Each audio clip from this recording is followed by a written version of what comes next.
श्रीमान वेंकटनाथार्य कवितार्किक केसरी वेदांताचार्य वर्यो में सन्निधत्तां सदाहति ஸ்ரீயப்பதியார் சர்வேஸ்வரன் ஸ்ரீமன் நாராயணனே பரம்பொருள் என்று நமக்கு காட்டி கொடுக்கும் காரணிகள் அடையாளங்கள்னு ஒரு 5 விஷயத்தை தெளிவா சாதிப்பார். நாமம், ரூபம், குணம், அதாவது தொழில், வாகனம், ஆயுதம் என்று 5 விஷயங்கள். முதல்ல நாமம். நாராயணன் என்கிற நாமத்தை உடையவன் பகவான். இந்த நாமத்துக்குன்னே என்ன ஒரு சிறப்பான ஒரு விஷயம்னா, அதை எந்த தேவதாந்தரத்தினுடைய தலையிலுமே வைக்க முடியாத ஒரு நாமம் நாராயணன் என்கிற நாமம். நாராயணாம் யஸ்ய சஹா நாராயணஹா, நாராயணாம் யஹா சஹா நாராயணஹா. 2 சமாசத்துல அர்த்தம் பார்த்தாலும் அதை வேற எந்த தேவதாந்தரத்தின் தலையிலுமே வைக்க முடியாத ஒரு நாமமாக விளங்கக்கூடிய அந்த நாராயண நாமத்தினுடைய சொந்தக்காரர். அடுத்ததுபடியாக ரூபம். தன்னுடைய திருமார்பிலே ஸ்ரீவத்சம் என்கிற மருவிலே பிராட்டியை உடையவன் பகவான். ஸ்ரீயப்பதித்வம், ஸ்ரீத்வம் அப்படிங்கிற குணம் பகவானுக்குன்னு இருக்கக்கூடிய முதல் எக்ஸ்க்ளூசிவ் ஃபீச்சர் அதுதான். பேயாழ்வார், பொய்யாழ்வாரும் பூதத்தாழ்வாரும் முதல் திருவந்தாதியும் 2ஆம் திருவந்தாதியும் சாதிச்சு விளக்கேற்றிட்டார். முதல்ல பெருமான தரிசனம் பண்ணினது பேயாழ்வார் தான்.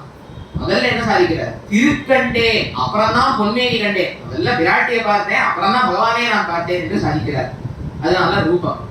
3வது தொழில்.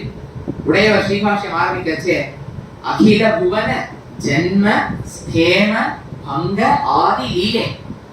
பகவானுடைய தொழில் என்னன்னா, அகில புவன எல்லா உலகங்களையும் ஜென்ம படைத்து, ஸ்தேம காத்து, பங்கம் அழித்து, இது அத்தனையும் பகவான் செய்கிறான். எப்படி செய்கிறான்? ஸ்தேம பங்காதி லீலே.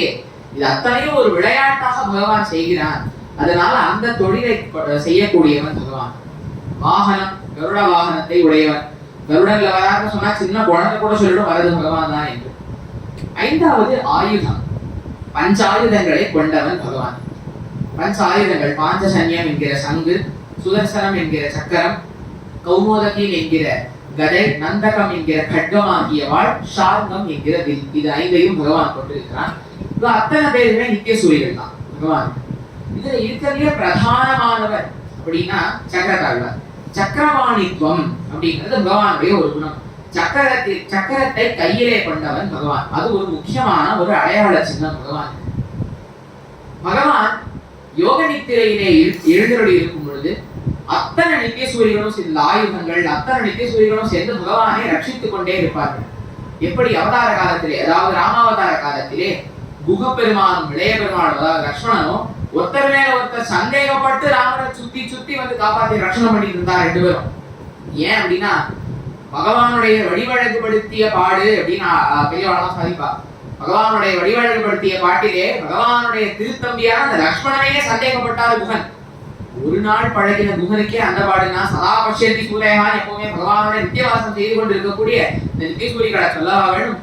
எப்பொழுதுமே பகவானை ரட்சித்துக் கொண்டே இருப்பார்கள். அதிலே முதன்மை பெற்றவர் அப்படின்னா சக்கரத்தாழ்வார் தான். இவருக்கு நிறைய திருநாமங்கள் உண்டு. கேதிராஜன், கேதி பூங்கவன், சக்கரத்தாழ்வார். இவர் நம்ம ஏன் சுவாமி ஆழ்வார்னு சொல்றோம்? இவர் என்ன 13ஆம் ஆழ்வாரா 14ஆம் ஆழ்வாரா லிஸ்ட்ல சேர்ந்துட்டாரா அப்படின்னா 2 காரணங்கள் சொல்றது உண்டு. ஒண்ணு, ஆழ்வார்னா என்ன அர்த்தம்? பை டெஃபினிஷன் ஆழ்வார்னா ஆழ்ந்து கிடப்பவர்கள். அத்தனை பேரும் ஆழ்வார்கள் தான். ஆழ்வார்கள் அத்தனை பேரும் பக்தியில ஆழ்ந்து கிடந்தார்கள். சக்கரத்தாழ்வார் பகவத் கைங்கரியத்திலே ஆழ்ந்து கிடக்கிறார்.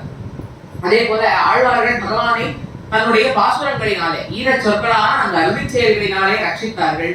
சுதர்சன ஆழ்வாரோ தன்னுடைய ஆற்றலினாலே பகவானை ரட்சிக்கிறார். ஆகையினாலே நாம் இவரை ஆழ்வார் என்று சொல்கிறோம். எப்படி ஒரு அவதாரம் பகவான் எடுக்கும் பொழுதும் பிராட்டி நித்யேஷா ஜெகன்மாதா விஷ்ணோஸ்ரீ ரணபாயினி தேவத்வே தேவதேவேயம் மனுஷ்யத்வேஷ மானுஷி ராகவத்வே அபவத் சீதா ருக்மிணி கிருஷ்ண ஜென்மினி எப்படி பகவான் அவதாரம் பண்ணினாலும் கூடவே பிராட்டியும் சேர்ந்து அவதாரம் பண்றாளோ, அதே போல சக்கரத்தாழ்வாரும் பகவான் எந்த ஒரு அவதாரத்தை பண்ணினாலும் கூடவே அவதாரம் பண்ணிடுவார். கிரியதே அனேனேதி சக்கரஹா, எந்த ஒரு விஷயத்தையும் பண்ண வல்லவர் சக்கரத்தாழ்வார்ங்கிறவர். இதுல நமக்கு என்ன தெரியுது அப்படின்னா, அவர் பகவானோட சாட்சாத் சங்கல்ப சக்தி ஆகியவர். பகவானுடைய சங்கல்ப சக்தியினுடைய மிகப்பெரிய சொரூபமாக நம்மளுடைய சுதர்சனாழ்வார் விளங்குகிறார். நம்ம அந்த சலச்சித்திரத்தெல்லாம் பார்க்கிறோம். ஆண்டவன் சொல்றாரு, இவர் முடிக்கிறாரு நம்ம பார்க்கிறோம். ஆனா இங்க ஆண்டவன் சொல்லலாம், நினைத்தாலே போதும் பகவான் சக்கரத்தாழ்வார் முடிச்சு வச்சுடுவார். உண்மையான நினைத்ததை முடிப்பவனா அது சக்கரத்தாழ்வார் தான். அதனால அப்பேற்பட்ட சங்கல்ப சக்தியாக சுதர்சனாழ்வார் விளங்குகிறார். அப்பேற்பட்ட அந்த ஹேதி ராஜாவான ஆயுதங்களுக்குள்ளே அரசனாக விளங்கக்கூடிய அந்த சுதர்சனாழ்வாரின் மேலே கவிகளுக்குள்ளே அரசனான கவிதார்த்திக சிம்மமான சுவாமி வேதாந்த தேசிகன் சுதர்சனாட்டகம் என்கிற ஒரு அஷ்டகம் 8 ஸ்லோகங்களுடைய ஒரு கிரந்தத்தை ரச்சனம் செய்திருக்கிறார். அந்த கிரந்தமே இன்றைய அனுபவத்திற்கு பாத்திரமான விஷயம். எந்த ஒரு கிரந்தத்தை எடுத்துட்டாலும் பெரியோர்கள் 3 முக்கியமான விஷயங்களை பார்க்கணும்னு சொல்வார்கள். வக்திரு வைலட்சண்யம், பிரபந்த வைலட்சண்யம், விஷய வைலட்சண்யம் என்று. வக்தானா எழுதியவர், ஆத்தர். எந்த ஒரு புஸ்தகத்தை நம்ம வாங்கி கலந்து பார்த்தாலும் முதல் பக்கத்துல அபவுட் தி ஆத்தர்னு போட்டு ஒரு பக்கம் கொடுத்துருப்பாங்க. அது மாதிரி அந்த எழுதியவர் யார், அவருடைய பெருமை என்னன்னு பார்க்கணும். இந்த கிரந்தத்தை ரச்சனை பண்ணவர் சாட்சாத் சுவாமி வேதாந்த தேசிகன். அவர் he needs no introduction. சர்வதந்திர Swatantra எல்லா கலைகளிலுமே வல்லவர். போயட்ரி அப்படிங்கிற ஒரு விஷயத்தில் சுவாமி பண்ணாத விஷயம் கிடையாது. சுவாமி சாதித்தருளினார். எவ்வளவு விதமான சந்த சுவாமி கையாண்டிருக்கார். ஷார்பூல விக்ரீடிதம், அதாவது மேத்தமேட்டிக்ஸ்ல நைட் ப்ராப்ளம் அப்படின்னு சொல்லி ஒரு விஷயம் ஒன்று உண்டு. அந்த நைட் ப்ராப்ளத்தை தன்னுடைய பாதுகா சகஸ்திரத்துல அதை சால்வ் பண்ணியிருக்கார் சுவாமி வேதாந்த தேசிகன். ஸோ போயட்ரி எல்லா அந்த போயட்ரிங்கிற விஷயத்துக்குள்ள அவர் சுவாமி கையாளாத விஷயமே கிடையாது. அத்தனை ஸ்தோத்திர கிரந்தங்கள் ஒரு மிகப்பெரிய மேத்தமேட்டிக்கல் ப்ராப்ளம் தன்னுடைய ஸ்லோகத்தினாலே சால்வ் பண்றதுல இருந்து ஒரு சாதாரண குழந்தைக்கு புரியுற அளவுக்கு கூட சுவாமி ஸ்லோகங்கள் ரசனம் பண்ணியிருக்கார். அதனாலே அப்பேற்பட்ட ஒரு பக்தா இந்த கிரந்தத்திற்கு. பிரபஞ்ச வைலட்சண்யம், இந்த பிரபந்தம் எதற்காக உருவாச்சுன்னா 2 விஷயங்கள் சொல்வது உண்டு.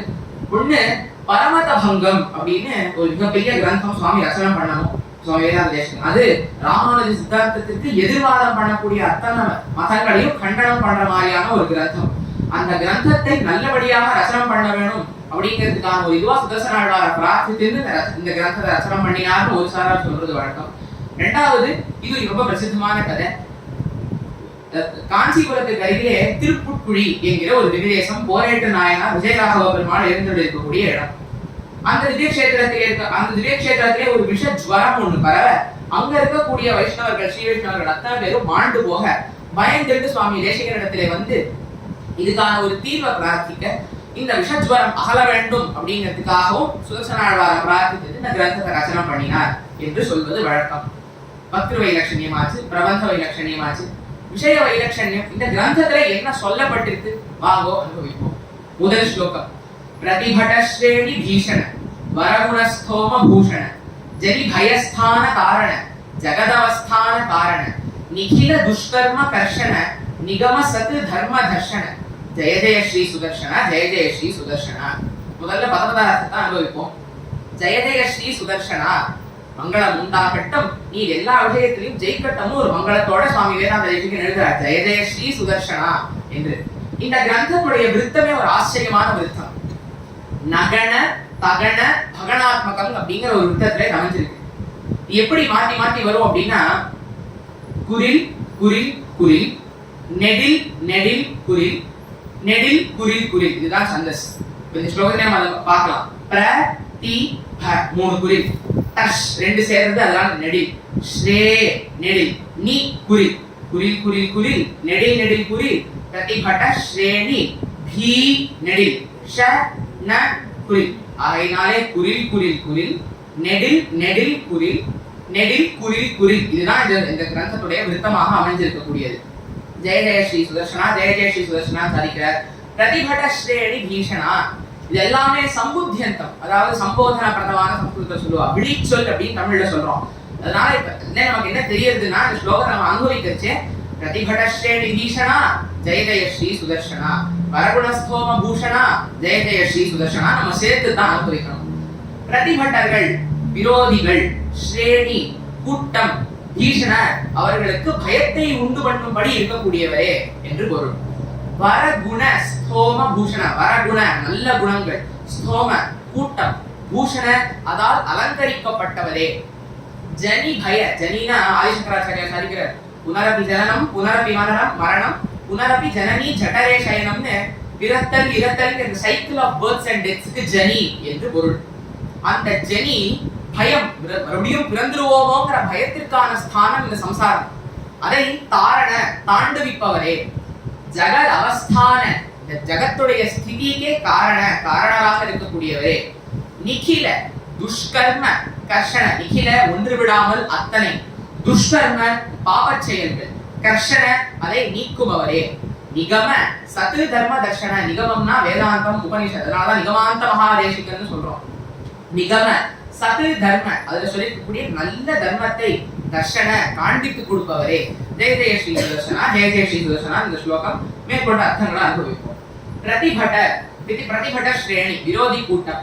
பகவானுக்கு விரோதிகள் பஞ்சமே கிடையாது. பௌண்டரக வாசுதேவன் என்ன, காலயவனன் என்ன, பாணாசுரன் என்ன, நரகாசுரன் என்ன, சீமாலிகன் என்ன, நிறைய விரோதிகள் இருக்கிறார்கள். அந்த விரோதிகள் அத்தனை பேர் பகவானுக்கும் சக்கரத்தாழ்வாருக்கும் ஒரு அக்ரிமெண்ட். எந்த ஒரு அவதாரத்தில் துஷ்டகசனம் பண்ணாலும் அது சக்கரத்தின் மூலமாகத்தான் பண்ண வேண்டும். மிகச்சிறந்த உதாரணம் வாமனாவதாரத்திலே, அந்நியும் பேர் வாமனாகிய காலத்தே திருமங்கையாழ்வார் ஸ்ரீ திருமணல சாதிக்கிறார். வாமனாவதார காலத்திலே வாமனன் குழந்தை வடிவிலே பலி சக்கரவர்த்தியிட்ட தானம் கேட்டு போறார். என்ன கேட்கிறார்? என்னுடைய காலால் நான் 3 அடி மண் அளந்துக்கிறேன்னு கேட்கிறார். பலி சக்கரவர்த்தி கொடுக்கிறேன்னு சொல்லியாச்சு. அப்ப சுக்கராச்சாரியார், பலியினுடைய ஆச்சாரியன் அசுரகுரு சுக்கராச்சாரியார் கூப்பிடுறார். கூப்பிட்டு அவர் யாருன்னு தெரியுமா? அன்றைக்கு உன்னுடைய தாத்தா ஹிரண்யகசிபுவை வந்து பிளந்து எடுத்த ஆறால் எழுந்தான் அறிவுருவாய்ங்கிற அந்த சிங்கமாக வந்த அந்த ஹரிதாண்டா இது, கொடுத்துடாதேன்னு சொல்ல, இல்ல நான் சத்திய பிரமாணம் பண்ணிட்டு அதனால நான் கொடுப்பேன்னு பலி சொல்லிடுறான். சொல்லி அப்ப பஞ்சபூதங்கள்ல ஏதாவது ஒண்ணு சாட்சியா வச்சுதான் தானம் பண்ணணும். இவா ஜலத்தை எடுத்துக்கிறார். கமண்டலத்திலே ஜலத்தை எடுத்து கமண்டலத்துல விட்டா ஜலம் வரல. சுக்கராச்சாரியார் வண்டூரிலே தடுத்து விடுகிறார். வாமனர் என்ன பண்றார்? தன் கிட்ட இருக்கிற தர்பையை எடுத்துட்டு அந்த வண்டினுடைய கண்ணை கிளறுகிறார். அது ஆழ்வார் சாதிக்கணும். சுக்கிரன் கண்ணை துரும்பால் கிடையே சாதிச்சார். அத்தோட நிறுத்தல, சக்கர கையனே அச்சோ அச்சோன்னு. இப்ப என்னன்னா, அந்த தர்பையினுடைய நுனியிலே சக்கரத்தாழ்வார் எழுந்தருளி இருந்தார். சுக்கிரன் கண்ணை துரும்பால் கிடையின சக்கர கையன்னு ஆழ்வார் பகவான சாதிக்கிறார். அந்த இடத்துலயும் சக்கரத்தாழ்வார் இருந்திருக்கார். பரசுராம அவதாரத்துல அந்த பரசூல இருந்தார். ராமாவதாரத்துல கோதண்டத்தே அந்த அம்பு நுனிகளிலே சக்கரத்தாழ்வார் இருந்தார். அதனால எந்த ஒரு விஷயமாவது அதுல சக்கரத்தாழ்வார் இருக்கார். இன்னொரு சரித்திரம் ரொம்ப ஏகாந்தமான சரித்திரம். இதுல ரிஷிகள் பாகவதம் ஒண்ணுமே எதுலயுமே சரித்திரம் கிடையாது. ஆழ்வார், பெரிய ஆழ்வார் மட்டும் இந்த சரித்திரத்தை சாதிச்சிருக்கார். சீமாலிக விற்த்தாந்தம். இந்த சீமாலிகங்கிறவர் சின்ன வயசுல பகவானுடைய சிநேகிதன். 2 பேரும் ரொம்ப நெருங்கிய நண்பர்கள். இவர்னா இவர்கிட்ட கேட்டுப்பார், அவருக்கு ஏதாவது வேணா இவர்கிட்ட கேட்டுப்பார். இந்த நெருங்கிய நண்பர்கள் கிட்ட பகவான் பண்ற ஒரு பழக்கம்னா சங்க சக்கரத்தை அவாட்ட கொடுத்து வச்சுடுவார். இப்ப தொண்டைமான் சக்கரவர்த்திகிட்ட கொடுத்த மாதிரி சீமாலிகர் சக்கரத்தை கொடுத்து வச்சார். சங்க சக்கரங்களை கொடுத்து வச்சார். நம்மளா இருந்தா வாங்கிட்டு பகவான் கொடுத்ததே பிடிச்சு சும்மா இருக்குதுவோம். சீமாலிகருக்கு சக்கரத்தை பிரயோகம் பண்ணணும்னு ஆசை. சக்கரத்தை பிரயோகம் பண்ணணும் பகவான கேட்டார். இல்லப்பா, அதை மட்டும் அந்த வேலையை நானே பாத்துக்கிறேன், அது எங்கிட்டே இருக்கட்டும், அது என்னுடைய போகட்டும்னு சொல்ல சீமாலிகன் கேட்கவில்லை. பகவான் சொல்லியும் மேற்கொண்டு நீ நண்பன் கிட்ட பழகிற விதம் சரியில்லைன்னு ரொம்ப அகங்கரிக்க ஆரம்பிச்சுட்டான். இதுக்கு மேலே அவனை விட்டு வச்சா திருப்படாதுன்னு நினைச்சார் பகவான். ஒரு பெரிய மைதானத்துக்கு கூட்டிட்டு போயிட்டார். சக்கரத்தை அவனுக்கு விட சொல்லி கொடுக்குறேன் வா அப்படின்னு சொல்லி ஒரு மிகப்பெரிய மைதானத்துக்கு அவனை கூட்டிட்டு போயிட்டார். கூட்டிட்டு போய் முதல்ல நான் பிரயோகம் பண்ணி காமிக்கிறேன், பார்த்து கத்துக்கோ அப்படின்னாரு. சக்கரத்தை எடுத்து விட்டார். அதை சுத்திட்டு போய் பகவான் கைக்கே வந்தது. சீமாலிகன் வாங்கினான். சரி நன்னா பார்த்துன்னா அப்சர்வ் பண்ணினா வாங்கினான். வாங்கிட்டு சக்கரத்தை விட்டான். சக்கரம் கிட்ட வருது. சக்கரத்தை பிடிக்கிறச்சு பிரயோகம் பண்றது ஓகே, அதை பிடிக்கிறதுக்கு ஒரு நாக் ஒண்ணு இருக்கு. அந்த சக்கரத்தை கொஞ்சம் இப்படி தள்ளி பிடிக்கணும். ஏன்னா அந்த ரீகாயில் அப்படிங்கிற ஒரு சமாச்சாரம் ஒண்ணு இருக்கு. அந்த ரீகாயில் வரதுனால அதை கொஞ்சம் தள்ளி பிடிக்கணும். இல்லைன்னா அந்த சக்கரத்துடைய அரங்கள் கழுத்தை வெட்டிடும். பகவான் என்ன பண்ணணும்? சீமாலிகன் பகவானை பாக்குறான். சக்கரத்தை நான் எப்படி பிடிக்கிறதுன்னு பாக்குறான். இப்படி காமிச்சிருக்கணும் இல்லையோ, இப்படி காமிச்சுட்டார். சக்கரம் வந்தது, சீமாலிகனுடைய தலையே போச்சு. சீமாலிகன் அவனுடன் தோழமை கொள்ளவும் வல்லாய், சாமாறு அவனை தலை கொள்ளவும் வல்லாய் அப்படின்னு சாதிக்கிறார் ஆழ்வார். அவன் ரொம்ப அகங்கரிக்க ஆரம்பிச்சுட்டான்னு சொல்லி தலையையும் கொண்டார். அதனால விரோதி கூட்டங்கள் அத்தனை பேருக்கும் பயத்தை உண்டு பண்ணுபவராக பிரதிபட ஸ்ரேணி பீஷணான் விளங்குகிறார். வரகுணஸ்தோம பூஷண. அப்படி என்ன வரகுணங்கள் அப்படின்னா, ஞானம், பலம், ஐஸ்வர்யம், வீரியம், சக்தி, தேஜஸ். இந்த 6 கல்யாண குணங்கள். இது இந்த 6 கல்யாண குணங்கள் தான் பகவானுக்கே ஒரு பகவான்கிற திருநாமம் அவனுக்கு வரதுக்கான காரணமே இந்த 6 குணங்கள் அவன் கொண்டிருக்கிறாங்கிறது தான். அந்த அத்தனை குணங்களையும் சக்கரத்தாழ்வார்கிட்டே இருக்குன்னா என்ன அர்த்தம்? பகவான் வேறல்லர், சக்கரத்தாழ்வார் வேறல்லர்ங்கிறத நம்ம இந்த இடத்துல புரிஞ்சுக்கிறோம். வரகுணஸ்தோம பூஷணா, அதாவது அலங்கரிக்கப்பட்டவர். அதனால என்ன இருக்குன்னா, இவர் பகவத் ஸ்வரூபமாக இருக்கிறதுனால இவர் பகவானுக்கு ஒரு மிகச்சிறந்த அடையாளமா இவர் தான் விளங்குறாருங்கிறத நம்ம இந்த இடத்துல பார்க்கிறோம். ஆழ்வார் சாதிக்கிறார். ஆழ்வார் கருட புட்கொடி சக்கரப்பட வாகனாட, பராமரிசராய்க்கு விரகதாபத்துல இருந்து இருக்கிறச்சு, கருட புட்கொடி சக்கரப்பட வாகனாட. கருடனையும் சக்கரத்தை கையிலே பார்த்ததுக்கு அப்புறம் தான் ஒரு சந்தோஷமே ஏற்படுகிறது என்று ஆழ்வார் சாதிக்கிறார். அதே மாதிரி பேயாழ்வாரும் செருக்கிழரும் பொன்னாழி கண்டேன் புதி சங்கம் கை கண்டேன்னு சக்கரத்தாழ்வார் சாதிக்கிறார். அதனால இந்த வரியின் மூலமாக அவர் மிகப்பெரிய அடையாளம் பகவானுக்குங்கிறத நம்ம புரிஞ்சுக்கிறோம். ஜனி பயஸ்தான காரண, ஜெனியாகிய அந்த புனரபிகரணம்ங்கிற அந்த சைக்கிள் மறுபடியும் வந்துடுவோங்கிற அந்த பயத்தை உண்டு பண்ணும் இந்த சம்சாரத்தை தாண்டி இருக்கிறார். இதையும் ஆழ்வார் நம்மாழ்வார் சாதிக்கிறார்.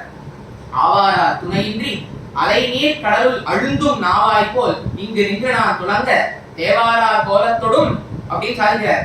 ஆவாரா துணையின்றி, யாருடைய துணையுமே இல்லாமல், அலை நீர் கடலுள் அழுந்தும் நாவாய் போல், யாருமே துணையே இல்லாமல் கடல்ல முழுகி கொண்டிருக்கக்கூடிய ஒரு படகு போல நான் இருந்திருக்கேன் சம்சார சாகரத்துல. பகவான் வந்து ரட்சிச்சாங்கிறார். எப்படி? தேவாரா கோலத்தொடும் திரு சக்கரம் சங்கினோடும், சக்கரத்தாழ்வாரும் சங்காழ்வாரையும் கூடவே கூட்டிட்டு வந்துதான் ரட்சணம் பண்ணுகிறார். அதனால ஜனி பயஸ்தான காரண, ஜகத் அவஸ்தான காரண, ஜகத்தை ஸ்திதிக்கே காரணமா இருக்கார். என்ன சுவாமி முன்னுக்கு பின் முரணா இருக்கேன். இப்பதான் சொல்றேன் சம்சாரத்தை தாண்டி வைக்கிறார்னு சொல்றேன். ஆனா சம்சாரத்துல இருக்கிற அந்த ஜகத்துக்கே ஸ்திதிக்கும் அவர் தான் காரணம். என்ன இது இருக்கிறதே அப்படின்னா, இதுக்கு ஒரு சின்ன உதாரணம் நம்ம பார்ப்போம். நம்ம சரணாகதி பண்றோம், பகவானுக்கு சரணாகதி பண்றோம். சரணாகதி பண்ணா மோட்சம் நிச்சயங்கிறது நமக்கு தெரியும். ஆனா சரணாகதி பண்ணிட உடனே பகவான் மோட்சம் கொடுக்கறது இல்லை. நம்ம இருக்கிற போது, இந்த உலகத்திலே வாழ்ந்து கொண்டு இருக்கும் போது, சம்சாரத்துல நம்ம இருந்துட்டு இருக்கும் போதும், இந்த இக வாழ்க்கையே நமக்கு எல்லா சுகங்களையும் கொடுத்துட்டுதான் மோட்சத்தை கூட்டுக்கிறார். அது மாதிரிதான் சக்கரத்தாழ்வாரும் தனிமயஸ்தான தாரணமாக இருந்தாலும் இந்த சம்சாரத்தை நாம் வாழும்போது நமக்கு எல்லா நல்லதையும் பண்ணணும் இல்லையோ, அதனால ஜெகதவஸ்தான காரண அப்படின்னு அவர் எழுந்துட்டு இருக்கிறார். நிகில துஷ்கர்ம கர்ஷன, பாவங்களத்தையும் போக்கி வைக்கிறார். நிகம சத்து தர்ம தர்ஷன, வேதத்துல சொல்லி இருக்கக்கூடிய நல்ல ஒரு வழி. என்ன வழி? அச்சிராதி மார்க்கம். அந்த அச்சிராதி மார்க்கத்தையே நமக்கு சக்கரத்தாழ்வார் காண்பித்து கொடுக்கிறார். ஆழ்வார் நம்மாழ்வார் மோட்சத்துக்கு எழுந்துள்ள வேணும். இப்ப எழுதிட்டு இருக்கார், பாசுரம் எழுதிட்டு இருக்கார். அருள் தருவார் அடியார் தம் அடியனேற்கு ஆழியான் அருள் தருவான் அமைகின்றான். ஆழ்வார் முதல்ல எழுதினார். அருள் தருவார் அடியார், பகவானுடைய அருள் பெறக்கூடிய அந்த அடியார் பகவான் ஆழியான் அருள் தருவான் அழுகின்றான் எழுதினார். மோட்சத்துக்கு போனோம். ஆனா நம்மாழ்வார் அப்பதான் ஒரு சூக்ஷ்மத்தை புரிஞ்சுட்டார். பகவானுக்கு அடியாராக இருப்பதை விட பகவானுடைய அடியாருக்கு அடியாராக இருப்பது நமக்கு இன்னும் நல்லதுன்னு தெரியாது. அப்பதான் நம்மாழ்வார் புரிஞ்சுக்கிறார். அதுதான் நம்ம 7ஆம் பத்திலையுமே பார்க்கிறோம். 7ஆம் பத்து முதல் திருவாய்மொழியோட கடைசி பாசுரத்துல எப்படி முடிக்கிறாருன்னா, தொண்டர் தொண்டர் தொண்டர் தொண்டன் சடகோபன் அப்படின்னு அதை ரெஃபர் பண்ணிக்கிறார். அதனால அடியாருக்கு அடியாருக்கு அடியாராக, அடியாருக்கு அடியாராக இருப்பதை விட அடியாருக்கு அடியானா இருப்பதுதான் மேல் அப்படிங்கறது ஆழ்வார் புரிஞ்சுக்கிறார். புரிஞ்சுன்னு சொல்றார், பாட்டை மாத்தினார். அருள் பெறுவார் அடியார், அடியார் தம் அடியனேற்கு ஆழியான் அருள் பெறுவான் அமைகின்றான். வீட்டுல இருக்கு வேக்கையான நம்மளே விசாரிச்சுட்டாராம். அருள் பெறுவார் அடியார்ங்கிறவர் யார் அப்படின்னு விசாரிச்சுக்க அடுத்த வகையிலே ஆழ்வார் ஆழியான் அருள் பெறுவான் அமைகின்றான் எழுதினார். அப்ப நம்மளே எழுதினார். அருள் பெறுவார் அடியார் சக்கரத்தாழ்வார், அவருக்கு அடியார் நம்மாழ்வார் எழுதினாராம். பகவான் மோட்சத்தை கொடுக்கறதுக்கு வரைச்ச சக்கரத்தோட வந்தார். ஒரு கண்ணால ஆழ்வாரை பார்த்து புள்ளிய கடாட்சிச்சுட்டு சக்கரத்தாழ்வாரை பார்த்தாராம். சிஷனுக்கு தான் மோட்சம் கொடுக்கிறேன், கவலைப்படாதீங்க. அதனால சாட்சாத் அச்சிராதி கதியே நமக்கு காண்பித்து கொடுக்கக்கூடிய ஜெய ஜெய ஸ்ரீ சுதர்சனா, ஜெய ஜெய ஸ்ரீ சுதர்சனான்னு சுவாமி வேதாந்த தேசிகன் இந்த ஸ்லோகத்தை தலை கட்டுகிறார். மேற்கொண்டு சக்கரத்தாழ்வாரின் பெருமையை எவ்வாறு விளக்கி இருக்கிறார் அப்படிங்கறத என்னுடைய சகபாட்டி ஸ்ரீ தர்ஷன் சாதிப்பார். நமஸ்காரம்.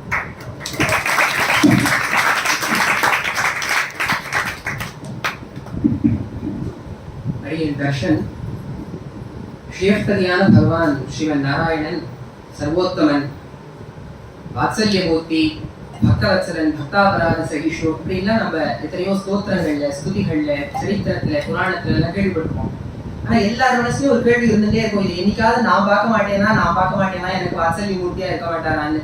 இன்னி விட அதுக்கு ஒரு முக்கியமான உதாரணம் கிடைக்கவே கிடைக்காது.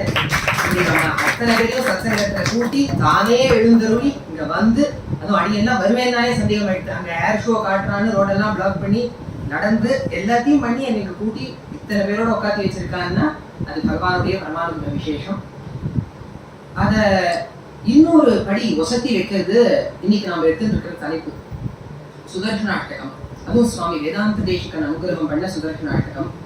இதோட மகத்துவமே அடியனுடைய சகபாடி சாதிச்ச மாதிரி ரோகங்களை நீக்கிறதுக்காக இருக்கிற ஸ்லோகம்னு பார்க்கணும்.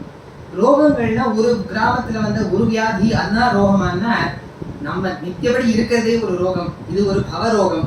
இந்த பவரோகம் இந்த சம்சாரத்திலேருந்து நம்மளை நீந்தி மோட்சத்தை அடைய வைக்கிறதுக்கான முக்கியமான ஸ்லோகம், அந்த முக்கியமான சுதர்ஷனரை வர்ணிக்கிற ஸ்லோகம். நம்ம பார்த்துப்போம். சுதர்ஷன மகாஜ்வால கோடி சூரிய சமப்பிரப அஜ்ஞானாந்தஸ்ய நித்யம் விஷ்ணோர் மார்க்கம் பிரதர்ஷய என்னுடைய அஞ்ஞானத்தை நீக்கி விஷ்ணுவை போய் அடையிற மார்க்கத்தை எனக்கு காட்டுறதுக்காக நீ சஹஸ்ர கோடி சூரியனுக்கு துல்லியமா இருக்க.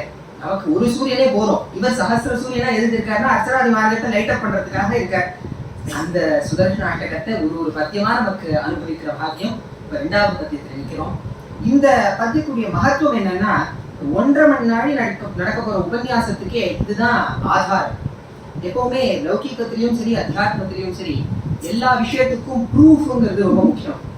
ஒரு பேங்க் அக்கௌண்ட் ஆரம்பிக்கணும்னா அது டெபாசிட் கூட பண்ண வேண்டாம். ஜன்தன் யோஜனால வித்தவுட் டெபாசிட் பேங்க் அக்கௌண்ட் ஆரம்பிச்சா கூட ஆதார் கார்டு, பேன் கார்டு, என்னென்னமோ கார்டுனா கேட்பான். ஒரு சாதாரண பேங்க் அக்கௌண்ட்டுக்கே இத்தனை ஆதாரங்கள் வேணும்னா ஒருத்தர் மேல நம்ம ஃபெய்த் வைக்கிறோம், அவரை பற்றுறோம் அப்படின்னா அவருடைய மகத்துவத்துக்கு எத்தனை ஆதாரங்கள், எத்தனை பிரமாணங்கள் வேண்டும், அது அத்தனையும் ஒரே ஸ்லோகத்துல சுவாமி தேசிகன் சாதிக்கிறார். அதுதான் இந்த 2வது ஸ்லோகத்துடைய மாதிரியம். ஸ்லோகத்தை பார்க்கறதுக்கு முன்னாடி நம்ம தர்மத்துல பிரமாணங்களை 3ஆ பிரிச்சிருக்காங்க. பிரத்யக்ஷ பிரமாணம், அனுமான பிரமாணம், ஆகம பிரமாணம்னு 3 விதமா பிரமாணங்களை கிளாசிஃபை பண்ணியிருக்கா.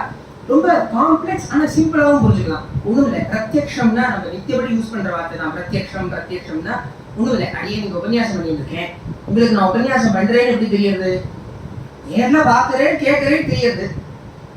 இதுதான் பிரத்யக்ஷ பிரமாணம். 2வது இப்ப அனுமான பிரமாணம்னா இன்ஃபரன்ஸ்ல ஒரு விஷயத்தை புரிஞ்சுக்கிறது. இப்போ இங்க உபன்யாசம் ஆரம்பிக்கிறேன்னு வச்சுக்கோம், நடக்க போறதுன்னு ஒருத்தர் தெரியும், யாரு பண்ண போறான்னு தெரியல. நாங்கெல்லாம் விதவிதமா இந்த ஒரே மாதிரி ட்ரெஸ் பண்ணிட்டு வந்திருக்கோம். அவர் அதெல்லாம் பார்த்துட்டு ஓ இவா 7 பேர் தான் உபன்யாசம் பண்ண போறான்னு புரிஞ்சுக்கிறா. இது இன்ஃபரன்ஸ்ல புரிஞ்சுக்கிறதுனால அனுமானம்னு ஒரு விதத்துல எடுத்துக்கலாம். இதெல்லாம் ரொம்ப டீப். பிரமாண பத்திங்கிற ஒரு கிரந்தத்துல ஜெயதீர்த்தர் சாதிக்கிறார். எது பிரத்யக்ஷம், எது அனுமானம், எது ஆகமம், பிரத்யக்ஷத்துக்கும் அனுமானத்துக்கும் என்ன வித்தியாசம், இது எல்லாத்தையும் சொல்லிட்டு அந்த கிரந்தத்துடைய மங்களாச்சரணத்துல பிரமாண பத்தியும் குருமகா பாலானாம் போதசி தேவகர். குழந்தை எல்லாம் படிக்கிறதுக்கு இருக்க குழந்தை கிரந்தத்தை பண்றேன்னா நம்மளாலே படிக்க முடியல. குழந்தை அந்த காலத்துல குழந்தைகள்லாம் அவ்வளவு ஞானிகளா இருந்திருப்பாங்க. அந்த வரிசையில கடைசி பிரமாணம் ஆகம பிரமாணம், ரொம்ப முக்கியமான பிரமாணம். வேதாந்த இதிகாச புராணங்கள் அதுல சொல்லப்பட்ட விஷயங்கள் தான் நமக்கு சாஸ்திரம். எப்பவுமே இந்த பிரத்யக்ஷமோ அனுமானமோ ஆகமத்தை ஒட்டி போற மாதிரி நம்ம பெரியவாழ்னா எப்பவுமே அர்த்தம் பண்ணிப்பா. அந்த விதத்துல ஸ்லோகத்தை அனுபவிப்போம். அதுக்கப்புறமா ஒரு பிரமாணமா அனுபவிச்சுட்டு வரலாம். शुभ जगद्रूप मंडन सुरगणत्रास खंडन शतमख ब्रह्म वंदित शतपथ ब्रह्म नंदित प्रथित विद्वत्स पक्षित भजदहिर्बुद्ध रक्षित जय जय श्री सुदर्शन जय जय श्री सुदर्शन. இது 4 பிரமாணங்களை முக்கியமா சுவாமி சொல்றாரு. இந்த நேரமா நான் எத்தனை கதறினேன்? 3 தான் சொன்னேன். 4வதா என்ன வந்ததுன்னா எப்பவுமே சுவாமி இப்படிதான் பண்ணுவார். 3 விஷயம் கத்துனா 33.33% போனஸ், 1 எக்ஸ்ட்ரா கிடைச்சிடும். அதை கடைசியில பார்ப்போம். முதல் பிரமாணமே பிரத்யக்ஷ பிரமாணத்திலேருந்து ஆரம்பிக்கிறார். நமக்கு சுதர்ஷனருக்கும் நமக்கும் முதல்ல என்ன பரிச்சயம், எப்படி நமக்கு தெரியும்? நேர்ல பெருமாளே எழுந்திருக்கார், அங்கேயும் நிருசிம்மர் இருக்கார் என் கண்ணுக்கு முன்னாடி. பகவான் அவருடைய கையில தரிச்சுன்னு இருக்கார் சுதர்ஷனருங்கிறதுதான் முதல் பிரமாணம். சுப ஜகத்ரூப மண்டன, ஜகத்ரூபம் நாபிம் பிரம்மாண்ட சிந்து ஹிருதயமபி பவோ பூத வித்வத் சமேதா. பகவானுடைய நாபியில எல்லா ஜகத்தும் அடையிறது. பகவான் எல்லா ஜகத்துடைய ஜடி ஸ்தடி காட்டி பாஷாடி பருண் குருன் குருலேனா பகவந்தன் மராட்டியில சொல்லுவாங்க. அதாவது ஒரு கணத்திலையும் பகவான் நிறைஞ்சிருக்கான், ஜகத்தே அவனுக்குள்ள நிறைஞ்சிருக்கு. இதனால ஜெகத்ரூபனான பகவான் சுபன், அவனுக்கு எந்த அசுப குணங்களும் இல்லை. அவன் சுபாத்மகன், அவன் சத்வஸ்வரூபம், அவனுக்கு எல்லா கல்யாண குணங்களும் இருக்கு. அவனுடைய சரீரமும் சுபம், திவ்யமங்கள விக்கிரகம், அப்ராக்கிருத சரீரம், பிரகிருத்திலேயே வராத சரீரம். அந்த சரீரத்துக்கு எந்த ஆபரணங்கள்லாம் வேண்டாம். நான் இந்த மாதிரி குர்த்தா போட்டுட்டாதான் நல்லா இருக்கும், இல்ல அவருக்கு எதுவுமே இல்லைனாலே நல்லா இருக்கும். அப்பேற்பட்ட பகவானும் அவனுடைய கையில சுதர்ஷனரை தரிச்சுன்னு இருக்கான் அப்படின்னா அவருடைய மகத்துவம் எவ்வளவு முக்கியங்கிறது அதுலேருந்து இருக்காங்க. இது பிரத்யக்ஷமா நம்ம பார்த்து புரிஞ்சுக்கிற பிரமாணம். 2வது அனுமான பிரமாணம். சுரகணத்ராச கண்டன ஷடமக பிரம்ம வர்த்திதா. சதமகன் இந்திரன் பிரம்மாதி தேவதைகள் எல்லாம் நித்திய ஆராதனை பண்றான் சுதர்ஷனரை. எதுக்கு பண்றா? பகவானுடைய ஆயுதம்னு பண்றா. அந்த சுதர்ஷனர் இவாளுக்கு நிறைய பண்ணியிருக்கார். சுரகணத்ராச கண்டன, தேவதைகளுக்கு எப்பெல்லாம் கஷ்டம் வருதோ திராசம் வருதோ அதெல்லாம் நீக்கியிருக்க. ஒரு தடவை 2 தடவை இல்லை, எல்லா சரித்திரங்கள்லயும் எப்பப்ப கஷ்டம் வந்தாலும் சுதர்ஷனர் தான். இப்போ ஒரு உதாரணத்துக்கு சொல்லணும்னா காலநேமின்னு ஒரு அசுரன் இருந்தான். காலநேமியுடைய அம்சம் தான் கம்சன்னு சொல்லுவா.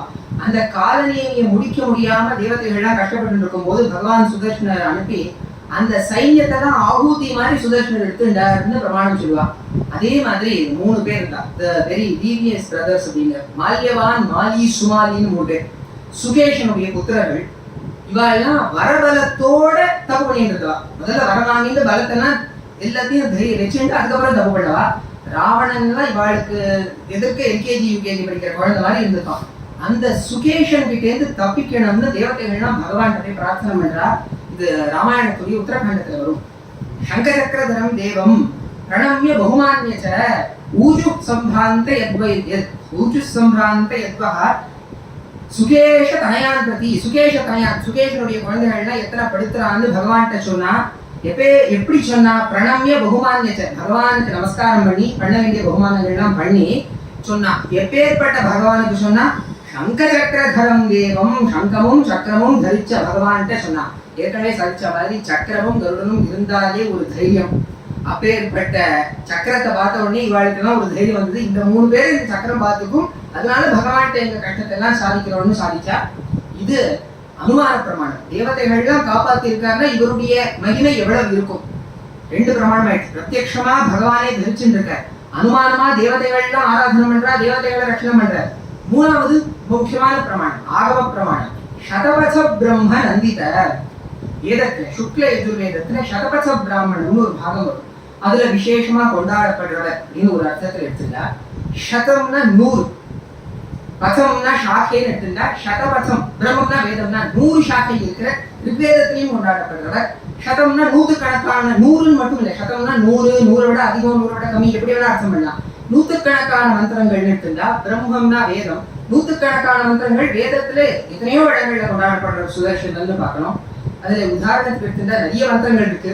பவித்ரம் தே விதாதம் பிரம்மணஸ்பதே பிரபுர்காத்ராணி பரியேதி விஸ்வதாஹ அதப்ததனோர்நத தாமோ அஷ்முதே ஸ்ருதாச இத்வஹன் தத்ஷமாசத அப்படிங்கிற ஒரு மந்திரத்துல கொண்டாடுறார். சரணம் பவித்ரம் விததம் புராணம்னு ஒரு மந்திரம் இருக்கு. இந்த மந்திரத்துல இதெல்லாம் பார்த்தீங்கன்னா சக்கரம்னே வராது, சுதர்சனமும் வராது. எப்படி சுதர்சன சக்கரம்னு சொல்றோம்? சரணம் பவித்திரம்ங்கிறது சுதர்சனத்துக்கு வியாக்கியானம் பண்ணுவா பெரியவாள்லாம். சரணம் பவித்திரம்ங்கிற மந்திரத்துல சரணம்னா என்ன? நம்ம திருவடியில் வச்சுப்போம், கால் சரணம்னா. வந்த ரசத்துக்கு சரணம் சக்கரம். விஷ்ணு சஹஸ்ரநாமத்துல கடைசி பாகத்துல பார்த்தா தேவகி நந்தரஸ்கிருஷ்டா க்ஷிதிஷா பாபநாசனஹ சங்கபன் நந்தகி சக்ரி சாரங்க தன்வா கதாதரஹ ரதாங்கபாணிஹி அக்ஷோபியான்னு வரும். ரதாங்கபாணிஹி ரதத்துடைய அங்கத்தை தரிச்சுட்டு இருக்கிறவன். இதுல வியாக்கியானம் பண்ணும்போதெல்லாம் மடஞ்சி கோவிந்தாச்சாரியார் ரதாங்கபாணின்னா சக்கரம்னு ஒரு அர்த்தம். ரதத்துக்கு அங்கம் சக்கரம். அந்த சக்கரத்தை தரிச்சுட்டு இருக்கிறவன் பகவான். அதனால பகவானுக்கு சக்கரத்துக்கும் இருக்கிற சம்பந்தத்தினால வேதத்துல கொண்டாடுறா. அப்பேற்பட்ட ஆகம பிரமாணத்துல கொண்டாடப்படுற சுதர்சனருக்கு மகத்துவம். இது 3 பார்த்தோம். பிரத்யட்சமும் ஆச்சு, அனுமானமும் ஆச்சு, ஆகமும் ஆச்சு. எக்ஸ்ட்ராவா ஒரு பிரமாணம் இருந்தது. அது என்னன்னா, அதுதான் பிரதித வித்வத் சபக்ஷித. மகான்கள் வித்வான்கள்னா இந்த சுதர்சனரை அவ பட்சத்துல வச்சுருக்காளாம். இதுக்கும் நமக்கும் என்ன சம்பந்தம்? வித்வான்கள் வச்சிருக்கோம், நமக்கு என்ன அப்படின்னா, நமக்கும் வித்வான்கள் தான் முக்கியம். யக்ஷ பிரஷ்னத்துல ஒரு ரொம்ப அழகான பாகம் வரும். கப்பந்தான்னு கேட்பான் யுதிஷ்டரவாதி யக்ஷன். எது வழின்னா அவர் சொல்லுவார், மகாதனோ ஏனகதி சபந்தாக. பெரியவா மகான்கள்லாம் எந்த வழியில நடந்தாலோ அதுதான் வழி. அப்படி மகான்கள்லாம் இந்த சுதர்சனரை அவ பட்சத்துல வச்சுட்டு இருந்தாங்கிறதுனால நாம்பளும் அவரை கண்மூடி இந்த 3 பிரமாணங்களை பார்க்கவே வேண்டாம். பெரியவாள்லாம் வச்சுட்டாரா, நாம்பளும் வச்சுக்கலாம். இந்த சுதர்சன அஷ்டகமே அதுக்கு ஒரு பிரமாணம். சுவாமி தேசிகனே சுதர்சனரை கொண்டாடிட்டாருன்னா நம்ம நிச்சயமா கொண்டாடுறதுல எந்த ஒரு சந்தேகமும் இல்லாம பண்ணலாம். அடுத்து ரொம்ப முக்கியமான பாகம் பஜல் அகிர்புத்ன லட்சிதா. இது ரொம்ப சுவாரஸ்யம். பஞ்சராத்திர ஆகமத்துல அகிர்புத்னி சமீதைன்னு ஒரு சமீதை வரும். அதுல நாரதருக்கும் சிவபெருமான், அகிர்புத்னா சிவபெருமான், சிவபெருமானுக்கும் நடக்கிற சம்வாதம். அதுல நாரதர் கேட்பார், இந்த சுதர்சனருக்கு மகத்துவம் நிறைய இருக்குன்னு சொல்றாரு, அதை பத்தி உங்களுக்கு ஏதாவது தெரியுமான்னு கேட்பார். அப்போ சிவபெருமான் சுதர்சனருடைய மகிமையை விஸ்தாரமா சொல்லுவார். அகிர்புத்ன லட்சித, அகிர்புத்தினால் காட்டப்பட்டவர், லட்சித அப்பேற்பட்ட சுதர்சனார். இவ்வளவு பிரமாணங்கள். ஒண்ணு முதல்ல பகவானே கையில தரிச்சுருக்கார், தேவதைகள்லாம் காப்பாத்தி இருக்கார். வேதங்கள் வேதாந்தங்கள் கொண்டாடுறது நம்ம ஆச்சாரியால் அத்தனை பேரும் கொண்டாடுறா. இது மட்டும் இல்லாம சிவபெருமானும் கொண்டாடி இருக்கார். இத்தனை பிரமாணங்களையும் ஒரே ஸ்லோகத்துல சுவாமி தேசிகன் சொன்னார். இதுல சந்தேகமே இல்லாம அடுத்து 1.5 மணி நேரம் நம்ம சுதர்சனருடைய வைபவத்தை கொண்டாடலாம். இதை முடிக்கும் போது ஜெய ஜெய ஸ்ரீ சுதர்ஷன ஜெய ஜெய ஸ்ரீ சுதர்ஷனன் முடிக்கிறார். சுதர்ஷனருக்கு ஜெயம் உண்டாகட்டும்னு ஒரு அர்த்தம். இரண்டாவது முக்கியமான அர்த்தம் அவர்னால நமக்கு ஜெயம் உண்டாகட்டும்ங்கிறது அர்த்தம். இன்றைய காலத்துல எல்லா விஷயத்திலையும் அடல்ட்ரேஷன்ஸ் நிறைய வந்துடும். திருப்பதி லட்டுலயே பார்த்துட்டோம், இன்னும் எங்க பார்க்கறதுக்கு இல்லை. அப்படி இந்த அடல்ட்ரேஷன்ஸ், எல்லா டிசீசஸ், சம்சாரம் அத்தனையிலேருந்தும் நம்மளை காப்பாத்தி பவித்ரம் தேவிதம் புராணம் மாதிரி நம்ம எல்லாரையும் பவித்திரமாக்கி விஷ்ணோர் மார்க்கம் பிரதர்ஷையன்னு விஷ்ணோர் மார்க்கத்தை காட்டி மோட்சத்தை அடையிறதுக்கு அவர்தான் அனுகிரகம் பண்ணணும்னு பிரார்த்தனை பண்ணிட்டு நீங்க அமைகிறேன். அடுத்த ஸ்லோகத்துல இன்னும் விஸ்தாரமா சுதர்சனுடைய வைபவத்தை சொல்றதுக்காக சகபாட்டி ரோஷன் சுவாமி வர அடியில் நமஸ்காரம்.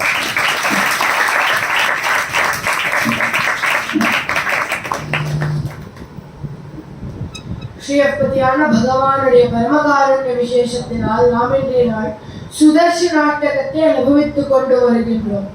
இப்பொழுது நாம் சுதர்ஷன நாட்டகத்தின் 3வது ஸ்லோகத்தை அனுபவிப்போம்.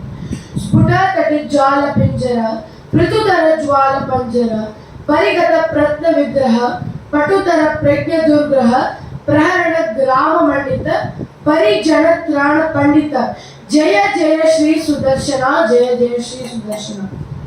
சுதர்ஷன ஆழ்வார் ஒவ்வொரு ஸ்லோகத்திலையும் ஒவ்வொரு ஆயுதத்தின் உதவி எடுத்துக்கொண்டு பெருமாளுக்கு கைங்கரியங்கள் செய்கிறார் அப்படின்னு சுவாமி தேசிகன் கூறுகின்றார். முதல் 2 ஸ்லோகங்கள்ல சங்க சக்கராதி ஆயுதங்களுடைய உதவி எடுத்துக்கிறார். இந்த 3வது ஸ்லோகத்துல அவர் உலக்கை அப்படின்ற ஆயுதத்துடைய உதவி எடுத்துக்கிறார். இந்த உலக்கை தான் ஆயுதங்களில் மிகவும் பிராதானியமான ஆயுதம். ஏன் அப்படின்னு சற்று யோசிச்சு பார்ப்போம். அடியே நிறுத்தி கூறுகிறேன். இப்பொழுது நாம் பதபதார்த்தத்தை அனுபவிப்போம். ஸ்புட தட்டி ஜால பிஞ்சரம். பிஞ்சர என்றால் ஸ்வர்ண நிறம், தட்டி என்றால் மின்னல், ஜாலஹா என்றால் கூட்டங்கள். சுவாமி தேசிகன் கூறுகின்றார், சுதர்சன ஆழ்வார் மின்னல் கூட்டங்கள் போல பிரகாசமாக இருப்பார் அப்படின்னு கூறுகின்றார். ஆனா மின்னல் கூட்டங்கள்னா ஒரே நொடியில் மின்னல் போயிடும். ஆழ்வார் கூறுகின்றார், மின்னல் நிறைய மண்ணுயிராக்கிகள் என்னிடத்தில் இருந்தொன்று மின்னேறு அப்படின்னு கூறுகின்றார். அதனாலதான் சுவாமி தேசிகன் கூறுகின்றார், ஸ்புட தட்டி ஜால பிஞ்சர, நிலை நிற்கிற மின்னல் கூட்டங்கள் போல இருக்கின்றார் சுதர்சன ஆழ்வார். அடுத்த வரி பிருதுதர ஜுவால பஞ்சர. பஞ்சர என்றால் கூடு. நாம் சுதர்சன ஆழ்வாரை சேவித்தாலே அவர் ஒரு கூடுக்குள்ள இருக்கிற மாதிரி இருக்கும். ஒரு தீக்கொழுகளால் பண்ணப்பட்ட ஒரு கூடுக்குள்ள இருக்கிற மாதிரி இருக்கும். அவர் ஆக்சுவலா ஷட்கோணம் உள்ள யந்திரத்துக்கு நடுவுல இருக்கார். அதுல சந்திரன், சூரியன், பிரணவம் ஆகியவற்றை ஆதாரமாக கொண்டு சேவை சாதிக்கின்றார். அப்பேற்பட்ட கூடு பிருதுதர ஜுவால பஞ்சர மிகவும் பெரியதாக இருக்கின்றதாம். பரிகத பிரத்ன விக்கிரகா. பரிகத என்றால் கோடிக்கணக்கான, பிரத்ன விக்கிரக என்றால் புராதனமான விக்கிரகங்கள் சுதர்சன ஆழ்வார் எடுக்கின்றார் அப்படின்னு கூறுகின்றார் சுவாமி தேசிகன்.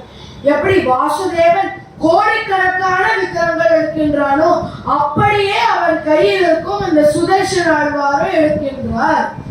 பரிகத பிரத்ன விக்கிரகா பட்டுதர பிரக்ஞ துர்கிரக. கிரக என்றால் புரிஞ்சுக்கிறது, துர்கிரக என்றால் புரிஞ்சுக்க முடியாம இருக்கிறது. பெரிய ஞானிகளாலேயே புரிஞ்சுக்க முடியல அப்படின்னு சுவாமி தேசிகன் கூறுகிறார். இந்த சுதர்சன ஆழ்வாருடைய வைபவத்தை அதி சூக்ஷ்மமான ஞானம் படைத்தவர்களாலேயும் புரிஞ்சுக்க முடியாதாம். அவராலையும் புரிஞ்சுக்க முடியாதாம். அவரை போய் கேட்டால் இவரை எழுதி வச்சிருக்கா, ஆனா எனக்கே தெரியாத மாதிரி அவ்வளவு பெருமையாம். ஆழ்வார் சொல்ற மாதிரி தனக்கும் தன்மை அறிவறியான். சோ அவ்வளவு பெருமையா சுதர்சன ஆழ்வாருக்கு. பரிகத பிரத்ன விக்கிரக பட்டுதர பிரக்ஞ துர்கிரக பிரஹரண கிராம மண்டித. பிரஹரண என்றால் ஆயுதங்கள், கிராம மண்டித என்றால் ஆயுத கூட்டங்களுக்கு நடுவுல இருக்கின்றார் அப்படின்னு கூறுகிறார். நாம் சுதர்சன ஆழ்வாரை சேவித்தால் அவர் 16 ஆயுதங்களை கையில பிடிச்சிருப்பார். அப்பொழுது அவர் ஆயுத கூட்டங்களுக்கு நடுவுல இருக்கிற மாதிரி இருக்கும். அதான் பிரஹரண கிராம மண்டித பரிஜன திராண பண்டிதம். பரிஜனஹா என்றால் அழியார்கள், திராண பண்டித என்றால் அவர்களை காப்பதில் ஒரு நிபுணராக இருக்கின்றார். பெருமாள் சொல்றதுக்கு முன்னாடியே போய் அவளை காத்துருவா அப்படின்னு கூறுகின்றார் சுவாமி தேசிகன். இதுக்கு ஏதாவது உதாரணம் இருக்கா அப்படின்னு பார்த்தால், கஜேந்திர மோட்சத்துல அந்த கஜேந்திர என்னும் யானை ஆதி மூலமே அப்படின்னு பெருமாளை பார்த்து கத்துறான். ஏன்னா அந்த முதலை போல் அதனுடைய காலை போட்டு கவ்வின்னு இருக்கு, ரொம்ப வலியா இருந்ததா, அதனால ஆதி மூலமே அப்படின்னு பெருமாளுடைய நாமத்தை கத்ததான். அப்பொழுது பெருமாள் பரபரபரா அப்படின்னு ஓடி வந்துட்டாராம்.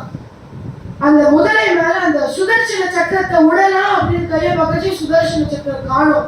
எப்படி மாமா வந்து தலையிலேயே கிளாஸ் வச்சுட்டு எங்க கிளாஸ் அப்படின்னு தேடுவாரா, அப்படியே பெருமாளும் தேடிட்டு இருக்கார். அந்த சக்கரம் போய் அந்த முதலை வெட்டிட்டு திருப்பி மறுபடியும் பெருமாளுடைய கைகளுக்கு வந்துட்டு இருந்ததாம். சோ பெருமாளுக்கு முன்னாடியே போய் அந்த சக்கரம் போய் அந்த கஜேந்திரனை காப்பாத்திருக்கான். இப்பொழுது ஜெய ஜெய ஸ்ரீ சுதர்சனா, ஜெய ஜெய ஸ்ரீ சுதர்சனா. நாம் யந்திரம் மந்திரம் அதுக்கென்று ஜாகிரதையாக இருக்க வேண்டும். எத்த தின்னா பித்தம் தெரியும் அப்படின்னு நீங்க அவங்க சுத்தி இருக்க கூடாது. ஏதாவது கஷ்டமா சுதர்சன ஆழ்வாருடைய நாமத்தை சொன்னால் அவர் எல்லா கஷ்டத்தையும் போக்குவார், உலகத்துக்கே க்ஷேமம் ஏற்படும். ஜெய ஜெய ஸ்ரீ சுதர்சனா, ஜெய ஜெய ஸ்ரீ சுதர்சனா. மேற்கொண்டு இந்த உலகைக்கு எதுக்கு இவ்வளவு பிராதானியம் அப்படின்னு அனுபவிப்போம். பெருமாள் தன் ஆயுதங்களை வைத்துக் கொண்டு இந்த உலகத்தை ரட்சிக்கின்றார். சில ஆயுதங்களை வைத்துக் கொண்டு அசுரர்களை முடிக்கின்றார். ஆனால் இந்த உலகே அப்படின்ற ஆயுதத்தை வைத்துக் கொண்டு தன்னையே முடித்துக் கொண்டார் பெருமாள். எப்படி அப்படின்னு அனுபவிப்போம். கிருஷ்ணர் வந்து யாதவ குலத்தில் அவதரித்தவர். ஜெயாதியின் சாபத்தினால யாதவ குலம் பட்டம் இழந்து போனதா, அதனாலதான் கிருஷ்ணர் யாதவ குலத்தில் பிறந்து அதை ஏற்றி விட்டாராம். அப்பொழுது இந்த யாதவ குலத்துல இருக்கிறவர்களுக்கு கர்வம் வந்து தலைக்கு வரைக்கும் ஏறி அவன் வந்து தப்பான விஷயங்கள்லாம் பண்ண ஆரம்பிச்சுட்டாராம். அப்பொழுது கிருஷ்ணர் வந்து இவளுக்கு கர்வம் நிறைய ஏறிட்டு இவளை முடிக்க வேண்டும் அப்படின்னு நினைத்தாராம். தன்னையே முடித்துக் கொள்ளணும் அப்படின்னு நினைத்தாராம். ஏன்னா அவர் வந்து இந்த உலகத்துக்கு வந்து எல்லா காரியத்தையும் முடிச்சிட்டாரு. ஏன்னா மகாபாரதத்தை முடிச்சாச்சு, பாண்டவர்களை ரட்சிச்சாச்சு, பகவத்கீதையை கொடுத்தாச்சு, விஷ்ணு சஹஸ்ரநாமத்தை வாங்கியாச்சு, ஆழ்வார்களுக்கு வேண்டிய லீலைகள் எல்லாத்தையும் கொடுத்தாச்சு. அதனால எல்லா காரியத்தையும் கொடுத்ததுனால அவரும் மறுபடியும் வைகுண்டத்துக்கு ஏறதுக்கு ஒரு காரணம் தேடிக்கொண்டு இருந்தாராம்.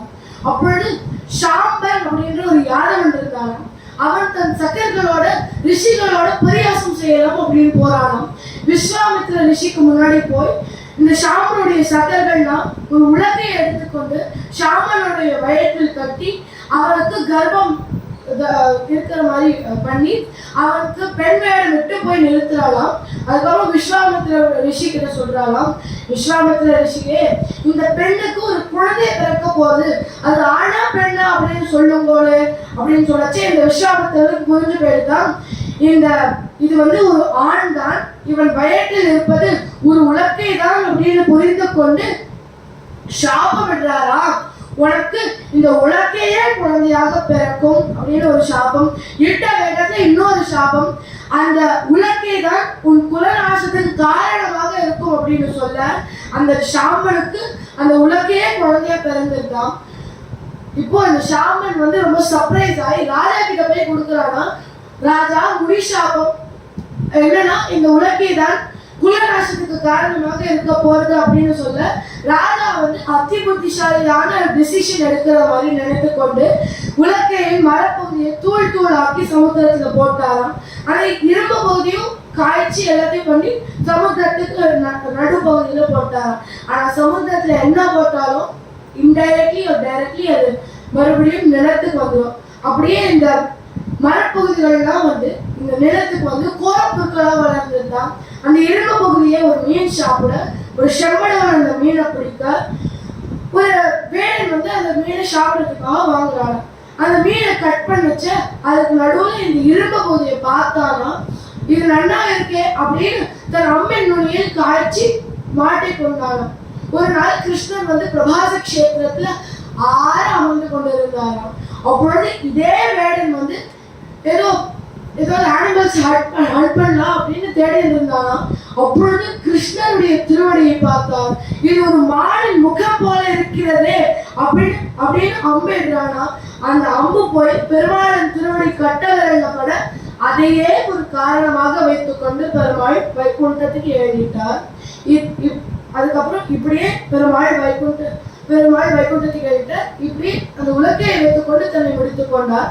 யாதவர்களை எப்படி முடித்தார்? யாதவர்களுக்கு நடுவுல சண்டெல்லாம் வந்து கோரப்புற்களால் அடித்து அனுபவித்துக் கொண்டு மாண்டு போனார்களாம். இப்படியே உலக்கை தான் இந்த குலநாசத்துக்கு காரணமாக இருந்தது. அப்பேற்பட்ட சுதர்சன ஆழ்வாருக்கும் அவருக்கு உதவி செய்யும் அந்த உலக்கைக்கும் மங்களம் பாடி அடியை முடித்துக் கொள்கிறேன். நமஸ்காரம். அடுத்ததாக அடியனுடைய சாப்பாட்டி ஸ்ரீவர்தன் சுதர்சன நாட்டகத்தின் 4வது ஸ்லோகத்தின் பரவலாற்றத்தை கூறுவார்.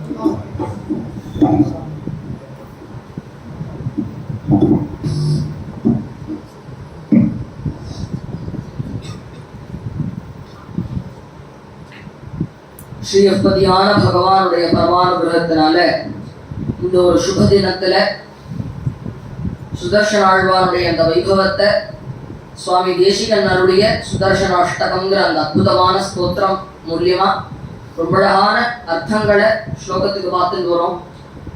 அது போல இப்ப பார்க்க போற ஸ்லோகம் 4வது ஸ்லோகம். முதல்ல ஸ்லோகத்தை பார்த்துட்டு அதுக்கப்புறம் பத்மதார்த்தத்தை பார்க்கலாம். நிஜ பத பிரீத சத்கண நிருபதி ஸ்பீத ஷட்குண நிகம நிர்வியூಢ வைபவ நிஜ பர வியூஹ வைபவ ஹரிஹய த்வேஷ காரண ஹரபுர க்ளோஷ காரண ஜெய ஜெய ஸ்ரீ சுதர்சன ஜெய ஜெய ஸ்ரீ சுதர்சன. இப்போ முதல்ல நிஜ பத பிரீத சத்கண பார்க்கலாம். நிஜ பத பிரீத சத்கண சாட்சாத் பெருமானுடைய அந்த திருவடியை பற்றி இருக்கக்கூடிய சத்கண நல்ல கூட்டத்தோடு சேர்ந்து இருக்கக்கூடிய சுதர்சன ஆழ்வாரே. இல்ல ஒரு சூக்ஷ்ம பார்க்கணும் அப்படின்னாக்கா சுவாமி தேசிகன் இந்த இடத்துல சொல்லும் பொழுது எல்லா இடத்துலயும் அப்படி இருக்கக்கூடிய பெருமானோடு சேர்ந்து இருக்கக்கூடியவரே, இந்த வைபவம் சேர்ந்து இருக்கக்கூடிய பெருமானுடைய பெரிய பெருமானோட கூட சேவை சாதித்து இருக்கக்கூடியவரே அப்படின்னு இழுத்து இழுத்து இழுத்து இழுத்து சொல்லுவார். ஆனா இந்த மெயினே சுதர்சன ஆழ்வாதனை சுதர்சன அஷ்டகம்னா பேரு அப்படின்னு கேட்டா பகவானுக்கு சொல்லக்கூடிய ஒரு ஒரு வைபவமும் சுதர்சன ஆழ்வாருக்கும் தனியா இருக்கும். அதையும் பார்த்துட்டு வரலாம். நிஜ பத பிரீத சத்கண அந்த பெருமானுடைய திருவடியை பற்றி இருக்கக்கூடிய சத்கணங்களோடு நல்ல கூட்டங்களோடு சேர்ந்து இருக்கக்கூடியவரே. நிஜ பத பிரீத சத்கண நிருபதி ஸ்பீத ஷட்குண. நிருபதி அதாவது ஸ்வயமா, உபதி அதாவது காரணங்களே இல்லாம வளரக்கூடிய, ஸ்பீத வளரக்கூடிய 6 குணங்கள். அதாவது 6 குணங்கள் ஞான பல ஐஸ்வர்ய வீரிய சக்தி தேஜஸ்கள்னு நமக்கு தெரியும். பிரதானமா 6 குணங்கள் சொல்லப்படுறது. இந்த 6 குணங்களும் பெருமாளுக்கு உண்டு. அதே 6 குணங்கள் சக்கரத்தாழ்வாருக்கும் உண்டு. இதெல்லாம் பெருமாளுக்கும் வளர்றது, சக்கரத்தாழ்வாருக்கும் வளர்றது. இது எப்படி சேர்றது அப்படிங்கறத அடுத்த 2 வரைக்கும் அர்த்தம் பார்த்துட்டு பார்க்கலாம். அதை ஞாபகம் வச்சுக்கோங்க. அதுக்கப்புறம் நிகம நிர்வியூಢ வைபவ நிஜ பரவியூஹ வைபவ. நிகம நிர்வியூಢ வைபவ நிஜ பரவியூஹ வைபவனா நமக்கு தெரியும் 5 நிலைகள் பிரதானமா சொல்றது உண்டு பெருமாளுக்கு. பர வியூஹ விவ அந்தர்யாமி அச்சைகள் அப்படின்னு 5 நிலைகள்லயுமே பெருமாள் பிரதானமா இருக்கிறது உண்டு. பரஸ்வரூபத்துல பெருமாள் இருந்து அனுகிரகம் பண்ற, வியூகமூர்த்தியா இருந்து தானே சிருஷ்டி ஸ்திதி சமஹாரங்கள் செய்தொழுகின்றார். ஸ்பா சங்கர்ஷண பிரத்யும்ன அனிருத்தர்கள். இது நம்மளுடைய ஸ்பா. வேதாந்த தேசிகன் சுவாமி வேதாந்த தேசிகன் அருடைய ஸ்பா சங்கர்ஷண பிரத்யும்ன அனிருத்தர்கள். அவளா இருந்து சிருஷ்டி ஸ்திதி சமஹாரம் பண்ற. விபவம் அதாவது ஆதியம் சோதியுடவை அங்கு வைத்து இங்கு பிறந்தான் ஆழ்வார். அது போல நமக்கு தெரியறாப்ல கதாரூபேண நம்ம பார்க்கணும் இல்லையா, ராமாயணம் மகாபாரதம்னு. அதுக்கேற்ப ராமராவும் கிருஷ்ணராவும் வந்தருளினார் விபவாவதாரத்துல. அந்தர்யாமியா இருந்து நமக்குள்ளே இருந்து அவ்யயா புருஷா சாட்சி அப்படின்னு நமக்குள்ளே இருந்து ஜீவாத்மா பரமாத்மா தத்துவத்துல அனுகிரகம் பண்ற. அச்சை அப்படின்னா நமக்கு இன்னைக்கே அழகா சேவை சாதிக்கக்கூடியவர். எப்படி சுவாமின்னு கேட்டா குருவாயூர்ல கிருஷ்ணனா, சோழசிம்மபுரத்துல அக்காரக்கரி யோக நரசிம்மனா, வேங்கடத்துல திரு வேங்கடமுடியானா ரொம்ப அழகா தரிசனம் கொடுக்கிறார். இது அர்ச்சா. இந்த மாதிரி 5 நிலைகளுமே பெருமாளுக்கு இருக்கு. ஒரே நேரத்துல இருக்குமான்னு கேட்டா இருக்கும். எப்படின்னு கேட்டா ராமர் என்னது, இந்த 5 நிலையில ராமர் என்னது, விபவம். விபவம் அவர் பூஜை பண்ணினா ஆராதே ஜெகநாத் இக்ஷ்வாகு குல தெய்வதம் அப்படிங்கிறது அவர் பூஜை பண்ணின ரங்கநாதர். அது அர்ச்சாவதார ரூபம். அதே மாதிரி ராமர் லக்ஷ்மணர் 2 பேரையும் நாகபாஷத்திலேருந்து காப்பாற்றணும்னு கருடன் ஓடி வந்த பரஸ்வரூபத்திலேருந்து வந்தார். அப்போ பரம் விபவம் அர்ச்சா 3மே ஒரே நேரத்துல இருக்கும் இல்லையோ. அத மாதிரி சக்கரத்தாழ்வாருக்கு இருக்கும். இதையும் அடுத்த வரிக்கு பார்த்துட்டு பார்த்துடலாம். இப்ப என்னென்ன ஞாபகம் வச்சுக்கணும், 6 குணங்கள் எப்படி சக்கரத்தாழ்வானுக்கும் பெருமாளுக்கும் சேர்றதுங்கிறத பார்க்கணும். 5 நிலைகள்ல சக்கரத்தாழ்வானுக்கு நிலை இருக்கா இல்லையான்னு பார்க்கணும். இதை ஞாபகம் வச்சுக்கணும். அடுத்தது ஹரிஹயத்வேஷி காரண ஹரபுரக்லோஷ காரண. ஹரிஹய பொன்னிற குதிரை உடைய இந்திரனுடைய துவேஷிகளா இருக்கக்கூடிய அசுராட சம்ஹாரம் பண்ணினவரே சுதர்சனாழ்வாரே. ஹரபுரக்லோஷ காரண காசி பட்டணத்தை வாராணசின்னு சொல்லப்படக்கூடிய பரமேஸ்வரனுடைய அந்த பட்டணத்தை எரிக்கிறதுக்கு காரணமா இருந்தவரே. அது மட்டும் இல்லாம இங்க ஒரு ஃபேமஸ் ஒரு பிரபாவம் உண்டு. என்னன்னு கேட்டா பவுண்டரகங்கிற அசுரன சம்ஹாரம் அதையும் பார்க்கலாம்.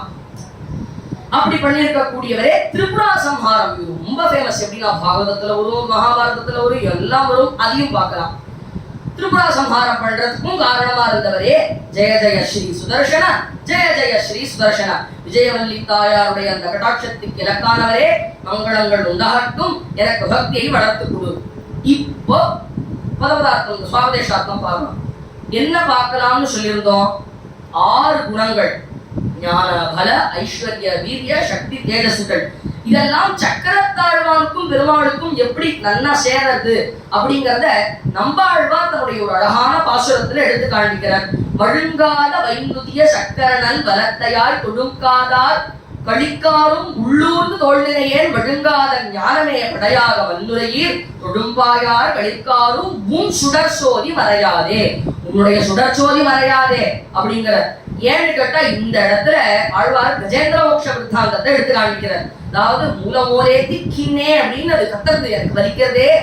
ஆதி மூலமே நாராயணான்னு அந்த கஜேந்திரன் கத்தினப்போ சுவாமி நேரா கருடன்ல இருந்து வந்தார். ஒரு பொழுது சக்கரனை விட்டுட்டு வந்துட்டார் போருக்கு. வந்த வேகத்துல சக்கரனை விட்டு விட்டாரு. அதை அப்படி பாக்குறாரு, அப்படி உட்காந்துக்கிறார். இங்க வந்துட்டார்ல, அதுக்கப்புறம் இதுக்கு சக்கரம் அப்படியே வாயத்திறந்து அப்படி பிளந்து இருக்கலாமே, அவருக்கு தான் நல்ல ஆம்ஸ்லாம் இருக்கே அப்படின்னு கேட்டா அந்த இடத்துலதான் பாசுரமும் சம்ஸ்கிருதமும் ஒண்ணு சேருது. நிஜ பத பிரீத சத்கண. இதுக்கு இன்னொரு அர்த்தமும் உண்டு. எப்படின்னு கேட்டா, அதாவது நிஜ பதமா இருக்கக்கூடிய சுதர்சன ஆழ்வார பெருமாளுடைய கையில பார்த்துட்டா சத்கணங்கள் பிரீதி அடைஞ்சிருவாளாம். சத்கணங்களா இருந்தா பெருமாளுடைய கையில சக்கரத்தை பார்த்துட்டோம்னா, வாடா நம்ம இப்பதாண்டா சரியான ஒரு ப்ரொடெக்டபிள் ஏரியாக்குள்ள வந்திருக்கோம், நம்மளே இவர் காப்பாத்துடுவார்னு சத்கணங்கள் ஆனந்தப்பட்டுடுவாளாம். இதுவே அசத்துக்களா இருந்தா பயந்துருவாளாம். அதாவது திரௌபதியே வந்து எப்படி பிரார்த்திக்கிறா? தேசலா சமுத்திரமண்டல மத்தியவர்த்தி நாராயண சரசிஜாதக சன்னிவிட்டா யயூரவான் மகர குண்டலவன் கிரீட்டி ஹாரி ஹிரண்மய பகு திருத சங்க சக்கர. அவர் எப்படி வருவார்னு தெரியாது, ஆனா நினைக்கும் பொழுதே அவனை துதிக்கும் பொழுதே திருத சங்க சக்கர. இப்பொழுதுமே அந்த சக்கரம் நம்ம மனசுல இருக்குமா? ஏன்னா அதை வச்சுட்டாதான் அவருக்கு ரட்சிப்பர் அப்படிங்கிற நம்பிக்கை நமக்கு இருக்கு. அதனால சம்ஸ்கிருதமும் பாசுரமும் ஒண்ணு சேர்றது. அதனால அப்படி திரும்பி பார்த்த கையில இருந்து சக்கரத்தை பிரயோகம் கூட பண்ணல. டக்குன்னு பார்த்தா வாயை எந்த இடத்துல பிளந்தா யானையுடைய கால் வெளியோ, அதாவது ஒண்ணு இருக்கேன். மொத்தமா விட்டுட்டோம்னா முதலுக்கு முடிவுக்குமா சேர்த்து மோசமா போயிடும். அதனால எந்த இடத்துல இப்போ டாக்டர் கிட்ட எல்லாம் நம்ம டென்டிஸ்ட் கிட்ட போனோம்னா எந்த இடத்துல பல் வலிக்கிறதுன்னு பார்ப்பார். அதை பிடுங்கிறதுக்கு விட்டுவார். அப்படியே ரெண்டும் சேர்ந்து இங்க அப்படி தொங்கும், இங்க அப்படி தொங்கும். ஐயோ, இத்தனை நாளா அழகா இருந்த வாயால எத்தனை பேரை வெயின்னு வெஞ்சுட்டு இருந்தோம், இது மேல வெய்யவே முடியாதேங்கிற அளவுக்கு நமக்கு வாய் இப்படி தொங்கி விடுவான். அத போல அந்த முதலைக்கு தொங்கினாப்ப சக்கரம் பண்ணினாரா. சக்கரம் பண்ணினப்போ யானையினுடைய கால் அழகா வந்துதான். இந்த இடத்துல அந்த ஞான பலங்கிற குணம் சுவாமிக்கும் சுதர்சனம். அவர் நினைச்சா முடிப்பார். பார்த்தோம் இல்லையா? அந்த நினைச்சா முடிப்பார். எள்ளுனா எண்ணெயா நிக்கணும். நினைச்ச மாத்திரத்துல தொட்ட மாத்திரத்துல வேலை பார்க்கக்கூடியவர் தானே சரியான வேலை. நம்ம கிட்ட எல்லாம் ஒரு வேலையை சொல்லி பண்ணு பண்ணு பண்ணு பண்ணுன்னு நம்ம வந்து அதுக்குள்ள ஒரு சண்டை போடணும் இல்லையா? தர்மக்ஷேத்திரே குருக்ஷேத்திரேன்னு சண்டை போடணும். இவர் நினைச்சா அவர் முடிச்சுட்டார். இப்போ அடுத்தது 5 நிலைகள். பர வியூக விபவ அந்தர்யாமி அச்சா. இதுல விபவாவதாரத்துல சக்கரத்தாழ்வான் எங்க வர்றார் அப்படின்னு பார்க்கணும். எங்க வர்றார்? இத ரொம்ப நல்லா வட்டத்திரில் எடுக்கிற புரா ஹயக்ரீவ மகாசுரேண சஷ்டாந்தராந்தோத்ய கலகாண்ட கல்பே நித்ரோன் முக பிரம்ம முகாத்ருதேஷு வேதேஸ்வரித் சஹ கில மத்ஸ்ய ரூபம். அதாவது மத்ஸ்யாவதார ரூபத்துல ஹயக்ரீவன் அப்படிங்கிற அசுரனை சம்ஹாரம் பண்ணினாராம். அசுரனா இவ்வளவுனா ஹயக்ரீவ ஸ்தோத்திரம் எல்லாம் இப்ப ஆச்சாரியன் படி பாராயணம் பண்ணினோமே. அசுரன் ஒரே இடத்துல அப்படி அசுரன் ஆகிட்டு கேட்டா ஒரே நாமத்தில் சுரன் அசுரன் 2 பேரும் இருக்கலாம். அந்த தாயாரகமோ வந்து இந்த குழந்தை ஹயக்ரீ வந்து பேர் வச்சா ஸ்தோத்திர பாராயணம் பண்ணணும்னு நினைச்சிட்டு இருக்கா. அந்த குழந்தை அசடாப் எடுத்து பாவம் என்ன பண்றது, அது அசடாப் எடுத்து அப்போ அந்த நாளில மத்ஸ்யாவதார ரூபத்துல இருந்து சம்ஹாரம் பண்ணினார் ஹயக்ரீவன்கிற அசுரனை பெருமாள். இந்த இடத்துல சக்கரம் எங்க வர அப்படின்னு கேட்டா ஆதிசங்கர பகவத் பாதாள் சொல்ற அந்த மத்யத்துக்கு அழகான ஒரு கொம்பு இருந்தது, ஸ்ருங்கி அப்படின்னு சொல்ற. இப்போ இதுல சக்கரம் எங்க வருதுன்னு கேட்டா குரநாராயணஜிய தன்னுடைய சுதர்சன சதகத்துல சொல்ற அந்த கொம்பினுடைய நுனியில இருந்தது சக்கரம் அப்படின்னு சம்ஹாரம் பண்ணிட்டான். அதனால விபவாவதாரத்திலையும் சக்கரத்தாழ்வான் இருந்து அனுகிரகம் பண்ணிருக்க. அடுத்தபடியா ஹரிஹயத்வேஷகாரண இது பார்த்தோம். ஹரபுரப்ளோஷகாரண இந்த இடத்துல காசி பட்டணத்தை எரித்து பவுண்டரகனை சம்ஹாரம் பண்ணினது. எப்படின்னு கேட்டா பவுண்டரகன் அப்படிங்கிற ராஜா காசி பட்டணத்துக்கு வந்து இருந்தான். அவனுக்கு எப்படின்னா இப்ப எப்படி சிசுபாலனுக்கு 1ஆம் நம்பர் எதிரி கிருஷ்ணரோ எப்ப பார்த்தாலும் வெஞ்சுட்டே இருப்பானோ அத மாதிரி நம்ம பவுண்டரகனுக்கும் கிருஷ்ணர் பார்த்தா ஒரு பொறாமை பார்த்தது prejudice-னு ஒன்று சொல்லுவா. எப்படின்னா the likes and dislikes for no reason, அது ரீசனே இல்லாம ஆனாலும் கோச்சிக்கிறது வேணும்னே. அத மாதிரி இவனுக்கு ஒரு கோபம், ஏன் தான் கிருஷ்ணரை எல்லாரும் போராட்டிகிட்டே இருக்காளோ அப்படிங்கிற அந்த ஒரு கோபம் இருந்தது. ஏன்னா ஒரு நாளும் இப்படி சம்ரட்சணம் பண்ணினார், அந்த அசுரனை சம்ஹாரம் பண்ணினார், ரொம்ப அழகா இருக்கார் கிருஷ்ணர்னு ஒரு நாளும் மீடியால வந்துட்டே இருக்கு. அதனால ரொம்ப கோச்சுட்டு என்ன நம்ம ஃபேமஸ் ஆகிறதுக்கு என்ன பண்ணலாம்னு யோசிச்சான். அவனுக்கு மண்டே கசக்கி யோசிச்சு பார்த்ததுல ஒரே ஒரு ஐடியா தான் வந்தது, நம்ம கிருஷ்ணர் ஆயிடலாம். அவனுக்கு அதை தவிர வேற ஐடியாவே கிடைக்கலன்னா கிருஷ்ணர் எவ்வளவு ஆழமா எல்லாருடைய மனசுலையும் பதிஞ்சிருப்பார் இல்லையா, அவனே கிருஷ்ணரா மாறிவிடலாம்னு சொல்லிட்டு இங்க நம்ம ஹபிபுல்லா ரோட்ல போடக்கூடிய அந்த தார் எடுத்து அவன் விட்டுட்டான், கருப்பாயிட்டான். அதே மாதிரி பர்னிச்சர்ஸ் எங்கேயோ கிடைச்சதை வச்சு சதுர்புஜங்கள் ரெடி பண்ணிட்டான். அதுக்கப்புறம் இந்த போன்லாம் பேசுவோம் இல்லையா, அதுல சுத்தம் இல்லையா, ஏதாவது ஜெகத் சக்கரம்னு சுத்தி சுத்தி பேசுவோம் அந்த காலத்து போன்ல, அதை சக்கரமாக்கி விட்டான். எங்கேயோ கிடைச்சது ஃப்ரீ ஆஃபர்ல பாஞ்சஜன்யம் மாதிரி, அதாவது சங்கத்தை வச்சுட்டு இதுதான் பாஞ்சஜன்யம். இவன் ஒரு மினி கிருஷ்ணர் ஆயிட்டான். அவனுக்கு பேரை வேற ரீக்ரிசன் பண்ணிட்டான் கவர்மெண்ட்ட போய். எப்படின்னா பவுண்டரக வாசுதேவன், நான் தான் கிருஷ்ணர் அப்படின்னு அந்த ஒரு அகங்காரத்தோட இருந்து கிருஷ்ணருக்கு ஒரு லெட்டர் அனுப்பினானா. அது உன்னுடைய கையில இருக்கக்கூடிய சங்க சக்கரத்தை கீழே இடு, என்கிட்ட வந்து சரணாகதி பண்ணுன்னு போச்சுட்டானா. அந்த நாளில் அவன் ஏதோ காஷியில இருக்கக்கூடிய இன்னொரு ராஜாவோட சேர்ந்து படைய திரட்டின்னு வந்திருக்கான். அந்த நாள் பார்த்து கிருஷ்ணர் சொக்கட்டா நாடின்னு இருந்திருக்க, படுதோல்வி பாவம், ஜெயிக்கவே இல்லை. அவன் வர நாழியா பார்த்துனா ஏதோ கொஞ்சம் அப்படி இம்ப்ரூவ் ஆன மாதிரி தெரியறது. இவ வேற வந்து இருக்கா, இப்பதான்டா கொஞ்சம் ஜெயிக்கிறதையே கண்ணால பார்த்திருக்கேன், இப்ப போய் யுத்தம் பண்ணா என்ன பண்றது அப்படின்னு திரும்பி பார்த்தார். சக்கரம் அங்க உட்காந்து அப்படி ஹாயா உட்காந்து இருக்கார், அப்படியே இப்படி இப்படி நின்றுட்டு இருக்கார். அப்படி நிற்கும் பொழுது சக்கரத்தை அப்படி பார்த்து இப்படி இப்படி திரும்பினார். எரியற சத்தம் ஏதோ கேட்டு தக தக தக தக, ரொம்ப சூடா இருக்கேன்னு திரும்பி பார்த்தா காசி பட்டணம் பக்கத்துல தக தக தக தகான்னு எரிஞ்சுட்டு இருக்கான். பத்தாத குறைக்கு பவுண்டரகனுடைய தலையை விட்டுட்டு சக்கரம் அப்படி டக டக டகன்னு சுத்திட்டு இருக்கான். அதாவது அவர் நினைச்ச மாத்திரத்துல அவர் திரும்பிதான் பார்த்தார், அதுக்குள்ள காசி பட்டணத்தையே எரிச்சு ஒத்தாத வரைக்கும் பவுண்டரகனையும் சம்ஹாரம் பண்ணிட்டாரா. ஹாரபுர ப்ளோஷகாரண மன்யே மன்யேவ காசி தவஷி சடிலா அப்படின்னு அந்த நினைச்ச மாத்திரம். அதுதான் சுதர்சன ஒரே ஸ்லோகத்திலேயே எவ்வளவு அழகா கொடுத்திருக்கார். அப்படி நினைச்ச மாத்திரத்துல பார்த்த மாத்திரத்துல அவருக்கு வேலையை முடிச்சு வந்துட்டார். இப்படி அவருடைய பிரபாவம். அடுத்தபடியா திரிபுரா சம்ஹாரம்.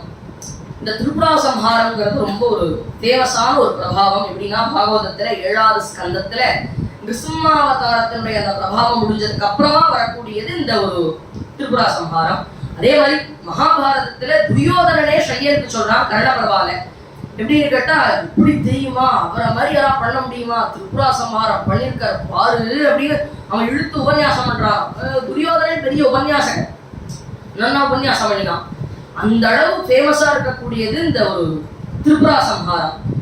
இதுல ஸ்ரீருத்ரத்திலேயே சொல்லும் பொழுது தியானத்துல நமஸ்தே அஸ்து பகவன் விஸ்வேஸ்வராய மகாதேவாய த்ரயம்பகாய திரிபுராந்தகாய அப்படின்ற அந்த திருநாமம் திரிபுராந்தகா அப்படின்னு வருது.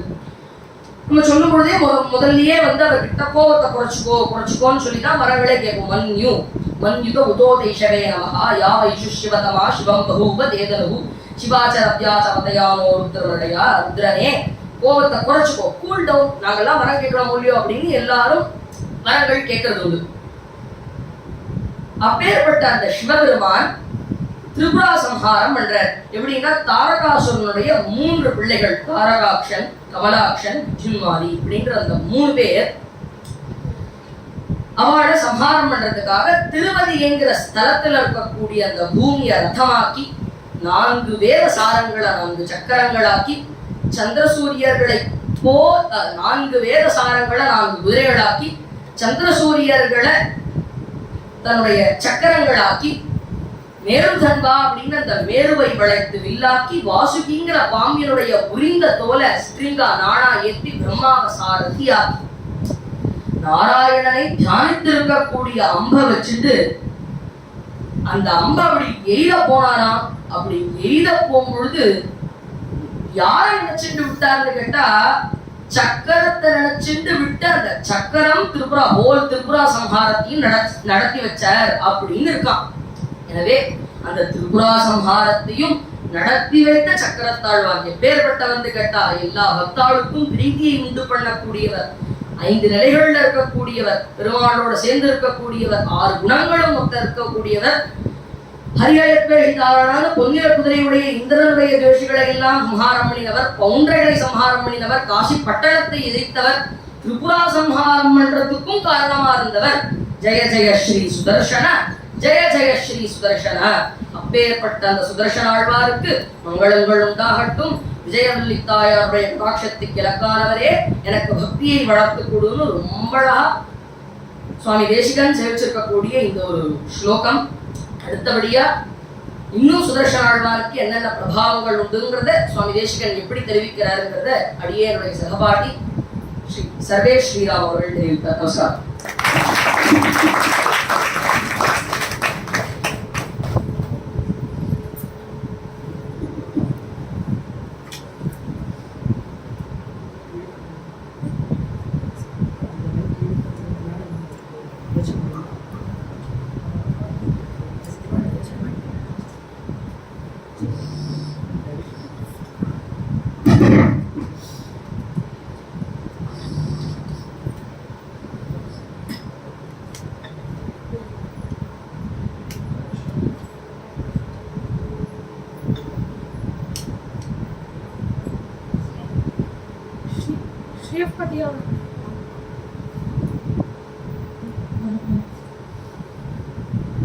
ஸ்ரீபதியான பகவானினுடைய பரமானுக்கிரக விசேஷத்தினால் நம்ம இந்த சுதர்சனாஷ்டகத்தினுடைய ஸ்லோகங்களை ஒன்றை ஒன்றா அனுபவிச்சு வரோம்.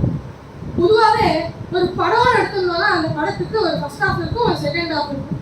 அதே போலதான் 8 ஸ்லோகங்களை கொண்ட இந்த சுதர்சனாஷ்டகத்தினுடைய முதல் 4 ஸ்லோகங்களை நம்ம அனுபவிச்சிருச்சு.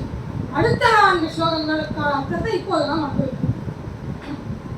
இப்ப அனுபவிக்கக்கூடிய ஸ்லோகமானது 5வது ஸ்லோகம்.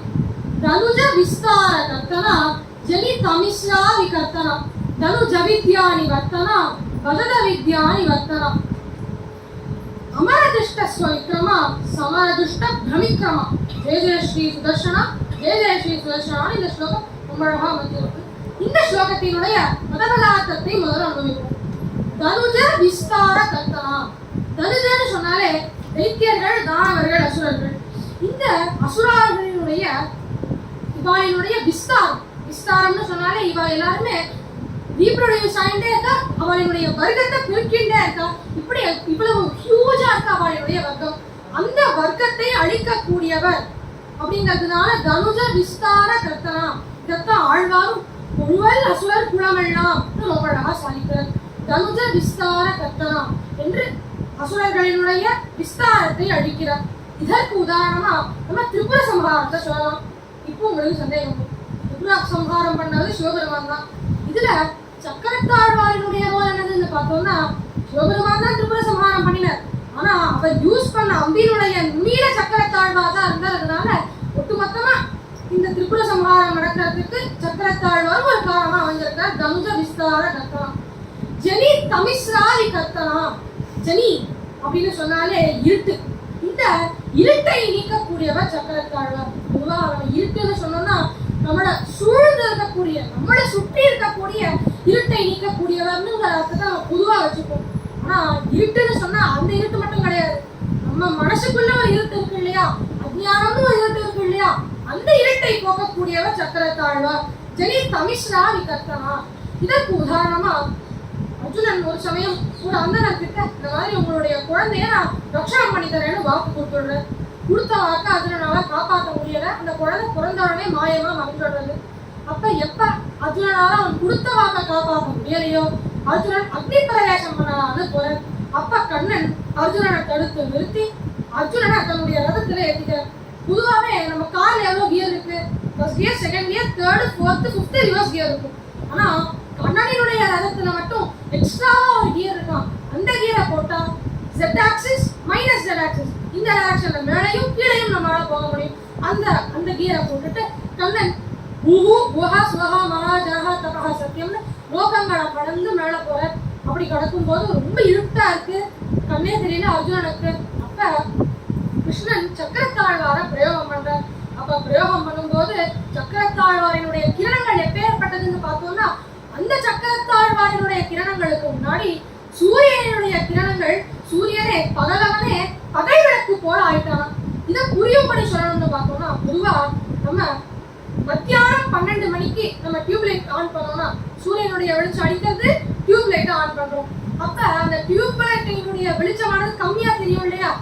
ஆனா இதே டியூப் லைட்டை நம்ம ராத்திரி 12 மணிக்கு போட்டு பாருங்க, நல்லா பிரகாசமா தெரியும். அதே போலதான் சக்கரத்தாழ்வார் இல்லாதபடிக்கு சூரியனுடைய வெளிச்சமானது ரொம்ப பிரகாசமா தெரியுது. ஆனா எப்ப சக்கரத்தாழ்வாரினுடைய கிரணங்கள் இருக்கோ அந்த கிரணங்களுக்கு முன்னாடி சூரியனுடைய கிரணங்களே ரொம்ப குண்டி இருக்கிறத நம்மளால தரிசிக்க முடியும். அப்பேற்பட்ட கிரணங்களோட கூடிய சக்கரத்தாழ்வார் இந்த இடத்துல ரொம்ப அழகா இருக்கு. அடுத்து ஜெனி தமிஷாரி கத்தனா தனுஜ அவித்யானி வர்த்தனா எடுக்கிற நம்மளுடைய அவித்யை நீக்கக்கூடியவர். சரி சுவாமி, இந்த இடத்துல அவித்யைனா எந்த விதமான அவித்யை பார்த்தோம்னா தேகாத்ம அபிமானம், அன்னசேஷாத்ம அபிமானம், உபாயாந்தர சம்பந்தம், பிராப்தியாந்தர சம்பந்தம், அதிலும் சுபோத்துவ புத்தி. இது வரைக்கும் உபன்யாசம் நல்லா தான் இருந்தது. எல்லாரும் ஒவ்வொரு கதையா சொல்லிட்டு இருந்தா திடீர்னு இப்படி டெக்னிக்கல் டேர்ம்ஸ்லாம் சொல்றேன்னு பார்த்தோம்னா இதனுடைய அர்த்தத்தை பார்ப்போம். முதல்ல தேகாத்மா அபிமானம், அதாவது நம்மளுடைய இந்த தேகம், இந்த சரீரமானது ஆத்மாவை விட வேறுபட்டது. சரீரம் வேற, ஆத்மா வேற. இத சொல்றதுதான் தேகாத்மா அபிமானம். அடுத்தபடியா இந்த எப்ப இந்த தேகம் தனி ஆத்மா தனின்னு ஆயிடுது, அப்ப இந்த ஆத்மா இண்டிபெண்டன்ட் ஆனவனா, யாருக்கும் கட்டுப்படாதவனான்னு பார்த்தோம்னா கிடையாது. நம்ம எல்லோருடைய ஆத்மாவுமே அந்த பகவானுக்கு சேஷபூதர்களா இருக்கிறதுக்காகவே நம்ம படைக்கப்பட்டிருக்கோம். அப்படி அந்த பகவானுக்கு சேஷபூதர்களா இருக்கணும். சரி, அப்படி சேஷபூதர்களா இருந்து சுவாமி நம்ம என்ன பண்ணணும்னு கேட்டோம்னா இந்த பகவான் இடத்துல சரணாகதி அடையணும். சரி, சரணாகதி அடைந்து கார் வேணும், பைக் வேணும்னு கேட்கலாமான்னு கேட்டோம்னா கிடையாது. இந்த மாதிரி ரொம்ப டெம்பரரியான இச்சைகளுக்கெல்லாம் நம்ம போகாம பெர்மனண்டான இச்சையான இந்த வைகுண்டம், அந்த மோட்சம் மட்டுமே நமக்கு கிடைக்கணும்னு அந்த பகவான் பிரார்த்தனை பண்ணணுங்கிற உயர்ந்த ஞானத்தை தரக்கூடிய சக்கரத்தாழ்வார். இப்படி தனுஜ வித்யானி கர்த்தனா பதத வித்யானி கர்த்தனா ரொம்ப அழகா எடுத்திருக்கு. அடுத்து அமரதிருஷ்ட விக்ரமா சமர துஷ்ட பிரமிக்ரமா எடுத்திருக்கு. அமரர்கள்னு சொன்னா இந்த இடத்துல நம்ம தேவர்களும் அர்த்தம் வச்சுக்கலாம், நித்தியசூரிகளும் அர்த்தம் வச்சுக்கலாம். இந்த தேவர்கள் நித்தியசூரிகள் இவா எல்லாருமே சக்கரத்தாழ்வாரினுடைய வைபவத்தை உணர்ந்திருக்கா இந்த அர்த்தத்தை கொடுக்கிறது. ஆனா தேவர்கள் நித்தியசூரிகள் இவா எல்லாரையும் விடையும் ஒருபடி ஜாஸ்தியா துர்வாசர் அம்பரீஷ சரித்திரத்துல சக்கரத்தாழ்வாரினுடைய வைபவத்தை ரொம்ப அழகா புரிஞ்சுக்கிற. அந்த அப்பேற்பட்ட அம்பரீஷ சரித்திரத்தை இப்போது நாம் அனுபவிப்போம். அம்பரீஷங்கிற ராஜா ராமனுடைய இக்ஷ்வாகு குலத்துல முன்னோடியா இவர் இருந்தார். சூரிய வம்சத்துல ராமருக்கு முன்னோடியா இந்த அம்பரீஷ ராஜா இருந்தார். இவர் தர்ம வழியில ராஜ்யத்தை ஆண்டுட்டு இருந்தார். ஒரு நாள் ஏகாதசி இருக்கு. ஏகாதசி அன்னைக்கு விரதம் இருக்கா, நம்ம எல்லாருக்குமே தெரியும். விரதம் இருக்க துவாதசி ஆறுது. துவாதசி அன்னைக்கு இவர் பாரணம் பண்ணணும். அப்ப அதை பார்த்து இந்த துர்வாச மகரிஷி அம்பரீஷனை பார்க்கறதுக்காக இவருடைய பேலஸ்க்கு வர. இப்ப அந்த துர்வாசன் என்ன பண்ணிருக்கணும், இவரோட சேர்த்து பாரணம் பண்ணிருக்கணும். அந்த துர்வாசர் என்ன பண்ண, நான் ஸ்நானம் பண்ண போறேன்னு சொல்லிட்டு கிளம்பிடுறாங்க. ஸ்நானம் பண்ண போன துர்வாசர் வருவாரு இங்க அம்பரீஷன் வெயிட் பண்ணிட்டு இருக்க, வரவே இல்லை. இப்ப தர்மத்தை கடைப்பிடிக்கக்கூடிய அம்பரீஷனுக்கு தர்ம சங்கடம் ஏற்பட்டுள்ளது. இன்னும் கொஞ்ச நாளில துவாதசி முடிஞ்சுக்கணும். இப்படி வந்து தர்ம சங்கடம். பொதுவாகவே நம்ம சம்பிரதாயத்துல மாத்திரு தேவோபவ, பித்ரு தேவோபவ, ஆச்சாரிய தேவோபவ, அதிதி தேவோபவன்னு வந்திருக்கக்கூடிய அதிதியை தினமா பாவிக்கணும்னு சொல்லுவார். இப்படி இந்த துர்வாசர் அதிதியா வந்திருக்கார். இவரை விட்டுட்டு பாரணம் பண்ணா ஆதித்ய பங்கம். இதே துவாதசி அன்னைக்கு பாரணம் பண்ணலன்னா அது விரத பங்கம். விரத பங்கம், ஆதித்ய பங்கம். எதை கடைபிடிக்கிறது, எதை கடைபிடிக்காம விடுறதுன்னு இவருக்கு தெரியல. இப்படி ஒரு தர்ம சங்கடம் ஏற்பட்டுள்ளது. அப்பதான் அவருக்கு ஒரு ஐடியா தோன்றது. சரி, நம்ம ஏதாவது ஆகாரம் சாப்பிட்டாதானே விரத பங்கம் ஏற்படும். நம்ம வெறும் குடிச்சுண்டா நம்ம விரதத்துக்கும் எந்த ஒரு பாதிப்பும் ஏற்படாது, அதே போல ஆதித்ய பங்கமும் எதுவும் ஏற்படாதுன்னு சொல்லிட்டு இவர் தீர்த்தம் மட்டும் குடிச்சுட்டு இதை பார்த்து துர்வாசருக்கு கோபம் வந்துடுறது. சாபம் கொடுக்கலான்னு போற அப்ப சக்கரத்தாழ பாக்குறேன், என்னுடைய பக்தனுக்கு நீ எப்படி சாபம் கொடுக்கலான்னு சொல்லிட்டு சக்கரத்தாழ துர்வாசரை துரத்த ஆரம்பிச்சுடுற. துர்வாசருக்கு என்ன பண்றதுன்னு தெரியாது. 3 லோகங்கள், அதாவது எப்படி காக்காசுர விற்த்தாந்தத்துல அந்த காக்கா 3 லோகங்கள்லயும் போறதோ இந்த வழியும் ஆனா காக்கா கிடைக்காது, கடைசியா ராமக்காடு தான் வழங்குது. அதே போலத்தான் துர்வாசரும் 3 லோகங்கள், சிவபெருமான்ட்ட வேண்டார், குருவாட்ட வேண்டார், பிரம்மாட்ட வேண்டார், இவா எல்லாருமே நீ பாகவத்தை அபச்சாரப்பட்டுட்டு இதெல்லாம் எதுவும் பண்ண முடியாது சாரி சொல்லிட்டு கதவை மூடிடுறா. கடைசியில துர்வாசருக்கு என்ன பண்றதுன்னு தெரியல. நேரா போய் அம்பரீஷனுடைய காலையே வேண்டார். அப்ப சக்கரத்தாழம் வந்து போடுறது. இப்படி இந்த சரித்திரத்தின் மூலமா சக்கரத்தாழ்வாரினுடைய வைபவத்தை எல்லோரும் உணர்ந்திருக்காங்கிற அர்த்தத்தை நம்ம வச்சுக்கலாம். அடுத்தபடியா நம்ம பார்த்தோம்னா சமரஜுஷ்ட பிரமிக்ரமா ரொம்ப அழகா இருக்கு. சமரர்கள் சொன்னாலே யுத்தத்துல எந்த விதமான ஸ்ட்ராட்டஜிய நம்ம கடைபிடிச்சோம்னா வெற்றி கிடைக்குமோ அந்த ஸ்ட்ராட்டஜியை தெரிஞ்சிருக்க கூடியவன் சக்கரத்தாழ்வா அர்த்தத்தை கொடுக்கறது. இதற்கு உதாரணமா நம்ம குருக்ஷேத்திர யுத்தம் நடக்கிறது. யுத்தத்துல அபிமன்யுடைய மரணத்திற்கு காரணமா இந்த சிந்துராஜன் ஜெயத்ரதன் வந்துடணும். அதனால அடுத்த நாள் யுத்தத்துல இந்த சிந்துராஜன் ஜெயத்ரதன் நிச்சயமா நான் வதம் பண்ணுவேன்னு சொல்லிட்டு அர்ஜுனன் வாக்கு எடுத்துக்கலாம். இந்த மாதிரிதான் போன சரித்திரத்திலையும் அர்ஜுனன் ஒத்துனா இந்த சரித்திரத்திலையும் ஒத்துக்கலாம். இந்த மாதிரி இந்த சிந்துராஜனை வதம் பண்ணுவேன்னு மறுநாள் யுத்தமா நடக்கிறது. இந்த சிந்துராஜனை அர்ஜுனனால கண்டே பிடிக்க முடியல. யுத்தம் முடியறதுக்கு வெறும் ஒரே ஒரு நாளிகை மட்டுமே இருக்கு. ஒரு நாளிகைக்குள்ள சிந்துராஜனை கண்டுபிடிச்சு வதம் பண்ணலன்னா அன்றைய தினம் பாண்டவர்களுக்கு தோல்வி ஆயிடும். அர்ஜுனன் எப்ப அவனுடைய வாக்கை காப்பாற்ற முடியலையோ அர்ஜுனன் அக்னி பிரவேசம் பண்ணி ஆகும். இப்படி இந்த நிலைமை ஏற்பட்டுள்ளது. ஒரு ஜாம நாளிகை மட்டுமே இருக்கு சூரியன் அஸ்தமிக்கிறதுக்கு. அப்ப கிருஷ்ணர் பார்த்தார். அவர் தன்னுடைய சக்கரத்தை பிரயோகம் பண்ணி சூரியனை மறைச்சிடுறார். இதை பார்த்து துரியோதனுக்கு ரொம்ப சந்தோஷம். அப்பாடா இன்றைய தினம் யுத்தம் முடிஞ்சிடுறது, அர்ஜுனன் அவரை கண்டுபிடிக்க முடியல, அக்னி பிரவேசம் பண்ணிடுவான், நமக்கு வெற்றி தான் இனிமே ரொம்ப சந்தோஷம் அடையலாம். அர்ஜுனனுக்கு அக்னி பிரவேசம் பண்றதுக்கான தீய மூட்டுறதுக்கு இந்த ஜெயத்ரதனே வரான். அப்ப அந்த சமயத்துல கண்ணன் என்ன பண்றார், சக்கரத்தை எடுத்துடுறார். சக்கரத்தை எப்ப கண்ணன் எடுத்தானோ அப்ப கிரணங்கள் பட்டுறது. இன்னும் முடியல, யுத்தம் முடியல. அர்ஜுனன் பாசுபதாஸ்திரத்தை பிரயோகம் பண்ணி ஜெயத்ரதனை வதம் பண்ணிடுறார். இப்படி எந்த விதமான ஸ்ட்ராட்டஜியை பயன்படுத்தினா வெற்றி கிடைக்குமோ அந்த ஸ்ட்ராட்டஜியை பயன்படுத்த தெரிஞ்சவர் சக்கரத்தாழ்வார். இதற்கு அருணகிரிநாதரும் பட்டப்பகல் வட்ட திகிரியில் இரவாக அப்படின்னு தன்னுடைய திருப்புகள்ல ரொம்ப அழகா எடுக்கிறார். இப்பேற்பட்ட சக்கரத்தாழ்வாருக்கு மங்களம் உண்டாகட்டும், வெற்றி உண்டாகட்டும், அவரினுடைய அனுகிரகத்தினால நமக்கும் வெற்றி உண்டாகட்டும்னு இந்த ஸ்லோகத்துல சுவாமி தேசிகன் ரொம்ப அழகா எடுத்திருக்கார். ஜெய ஜெய ஸ்ரீ சுதர்ஷனா, ஜெய ஜெய ஸ்ரீ. இப்படி இந்த 5வது ஸ்லோகத்தை பார்த்துட்டோம். அடுத்தபடியா ஒரு போனஸ். 5வது ஸ்லோகத்தை பார்த்த கையோடவே 6வது ஸ்லோகத்துக்கான அர்த்தத்தையும் பார்ப்போம். பிரதிமுகா பதவலார்த்தத்தை முதல்ல அனுபவிப்போம். பிரதிமுகாரீட பந்துர பிருத்துமஹா ஏதி தத்துர விகட மாயா பகிஷ்கிருத விவித மாலா பகிஷ்கிருத ஸ்திரமஹாயந்திர தந்திரித திருட பயாயந்திர தந்திரித ஜெய ஜெய ஸ்ரீ சுதர்ஷனா, ஜெய ஜெய ஸ்ரீ சுதர்ஷனா. பிரதிமுகம் ஆலீடம், இதுதான் பிரத்யாலீடம்னு சொல்லுவாங்க. இந்த பிரத்யாலீடம் எடுத்திருந்தாலே அது ஒரு போஸ்டர். வலது காலை நீட்டிண்டு இடது திருவடியை மடக்கிட்டு இருக்கக்கூடிய போஸ்டரை தான் பிரத்யாலீடம்னு சொல்லுவாங்க.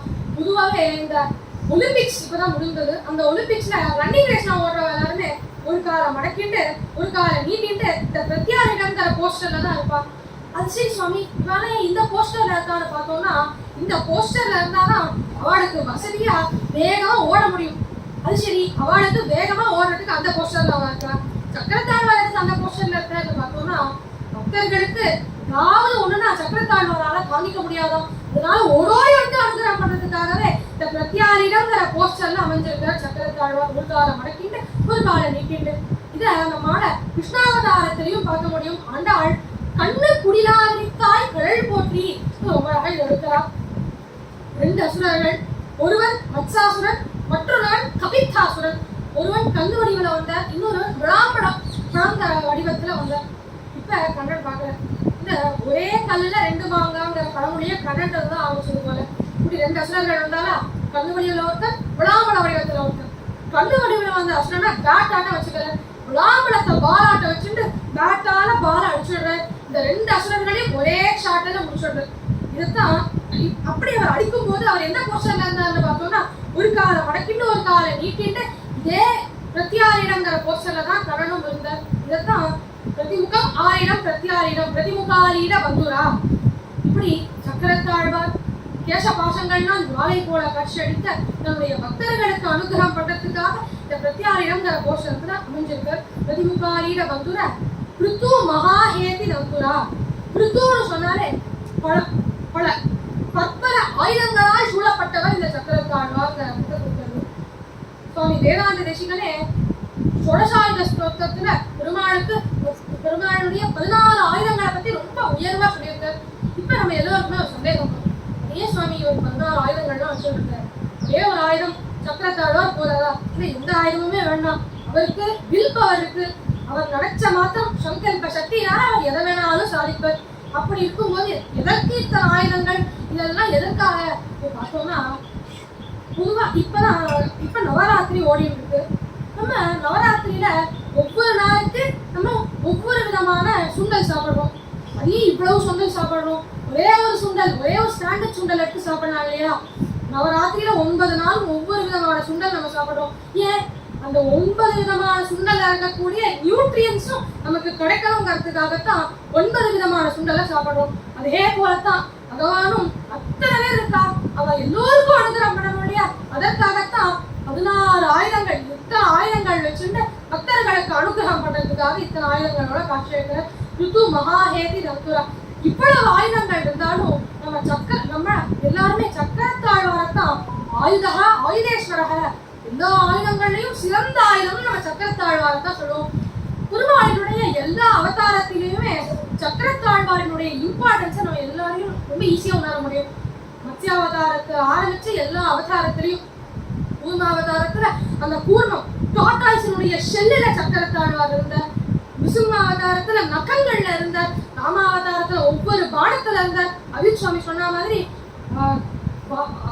வாமனாவதாரத்துல தர்மையினுடைய நுனியில இருந்தார். இப்படி ஒவ்வொரு அவதாரத்திலையும் சக்கரத்தாழ்வாரினுடைய இம்பார்ட்டன்ஸை நம்மளால ஈஸியா உணர முடியும்.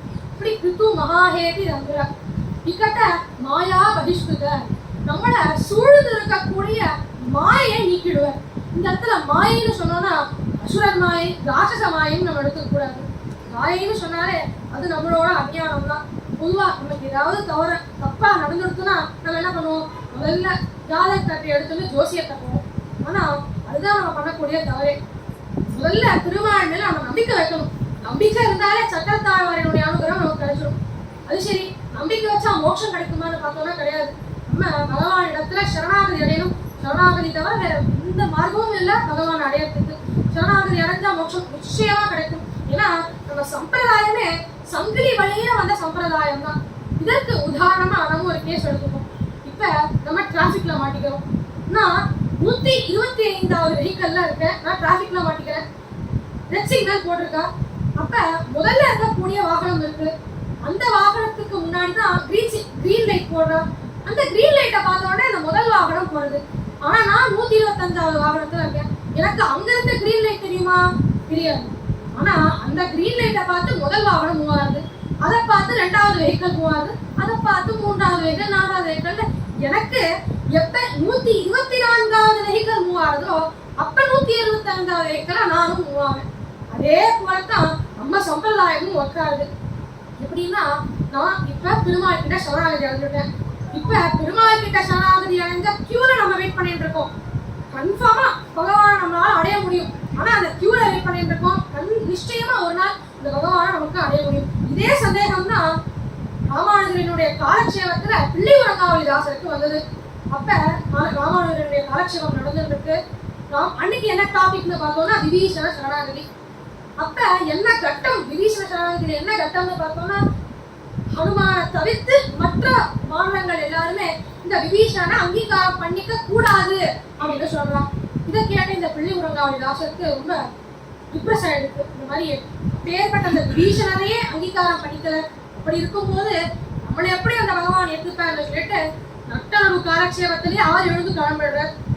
இப்படி இவர் எழுந்து கிளம்பிட்டார். இதை பார்த்த உடனே ராமானுஜர் கேட்கிறார், எப்ப இப்படி நட்டனோட காலட்சேபத்திலேயே எழுந்து போயிட்ட அப்படின்னு கேட்கும்போது அப்ப பிள்ளைவரங்காவலி தாசர் சொல்ற, அப்பேற்பட்ட விபீஷணனுக்கே பகவான் அங்கீகாரம் கிடைக்கல, எனக்கு எப்படி கிடைக்க போறது அப்படின்னு அவர் கேட்கிறார். அப்ப ராமானுஜர் சொல்றார், ராமானுஜருக்கு எப்பேற்பட்ட புத்தி கூர்மையில பார்த்தோம்னா, யார் யாருக்கு எப்படி பதில் சொன்னா அவ சந்தோஷம் அடைவாரோ அப்படி பதில் சொல்லுவார். அப்ப அந்த பிள்ளை உலகாவலி தாசர்கிட்ட ராமானுஜர் கேட்கிறார், அது சரி, உனக்கு தானே மோட்சம் கிடைக்காதுன்னு சொல்ற, எனக்கு மோட்சம் கிடைக்கும்னு நீ நம்புறியா கேட்கிற. அப்ப பிள்ளை உலகாவலி தாசர் சொல்ற, பேர்பட்டவர் வைகுண்ட லோகத்துக்கு நீங்க தான் டார்ச் லைட் போட்டு காமிக்கிறேன், உங்களுக்கு மோட்சம் கிடைக்காம எப்படி சொல்லும் போது ராமானுஜர் சொல்ற, அப்ப எனக்கு மோட்சம் கிடைக்கும்னு நம்ப இல்லையா அப்படின்னா, எனக்கு எப்ப மோட்சம் கிடைக்காதோ அப்ப நான் உன்னை விட்டுட்டு போக மாட்டேன், உன்னையும் கூட அடிச்சுட்டு தான் போவேன் ராமானுஜர் சொல்ற. ஆனா இந்த கதை இதோட முடியாதுன்னு பார்த்தோம்னா கிடையாது. அப்ப ராமானுஜர் ஒரு விஷயம் சொல்றாரு, நான் இதை எப்படி ரொம்ப ஷியூரா சொல்றேன்னு பார்த்தேன்னா, இதே கேள்வியத்தான் என்னுடைய ஆச்சாரியரான பெரிய நம்பிகள்கிட்ட நான் கேட்டேன். அப்ப பெரிய நம்பிகள் இதே சமாதானத்தை சொல்லிட்டு அவர் அவருடைய ஆச்சாரியரான ஆளவந்தார்கிட்ட கேட்டார். ஆளவந்தார் நம்மாழ்வார்கிட்ட கேட்டார். நம்மாழ்வார் இதையத்தான் விஸ்வக்சேனர்கிட்ட கேட்டார். விஸ்வக்சேனர் திவ்ய தம்பதிகள்கிட்டயே கேட்டார்.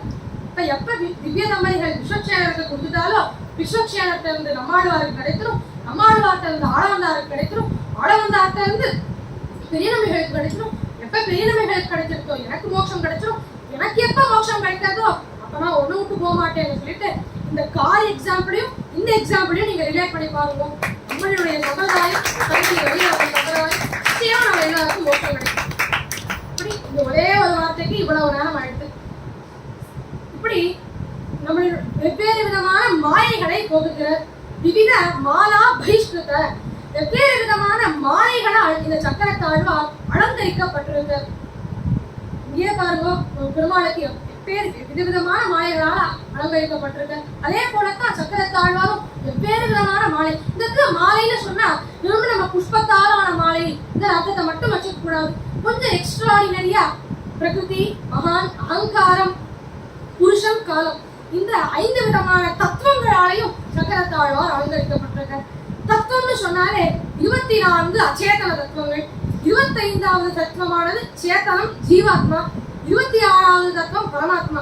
இந்த 26வது தத்துவமான பரமாத்மாவினுடைய கையில் இருக்கக்கூடிய சக்கரத்தாழ்வார் 24 அச்சேதன தத்துவங்களையும் 25வது தத்துவமான சேத்தனங்கிற ஜீவாத்மாவையும் தனக்கு மாலையா அணிஞ்சுருக்க.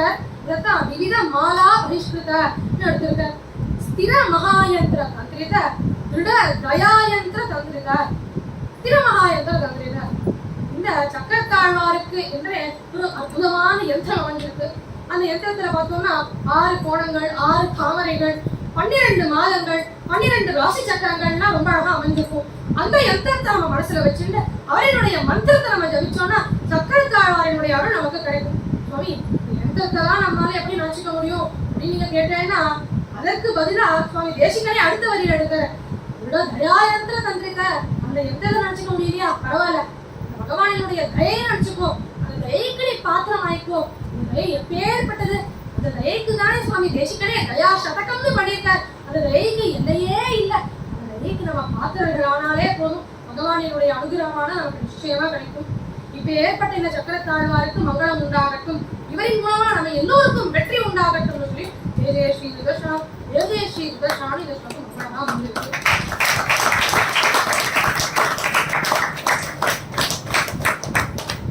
அடுத்த ஸ்லோகம் 7வது ஸ்லோகத்துக்கான அர்த்தத்தை என்னுடைய சகபாட்டியான ஸ்ரீசன் சொல்லுவேன்.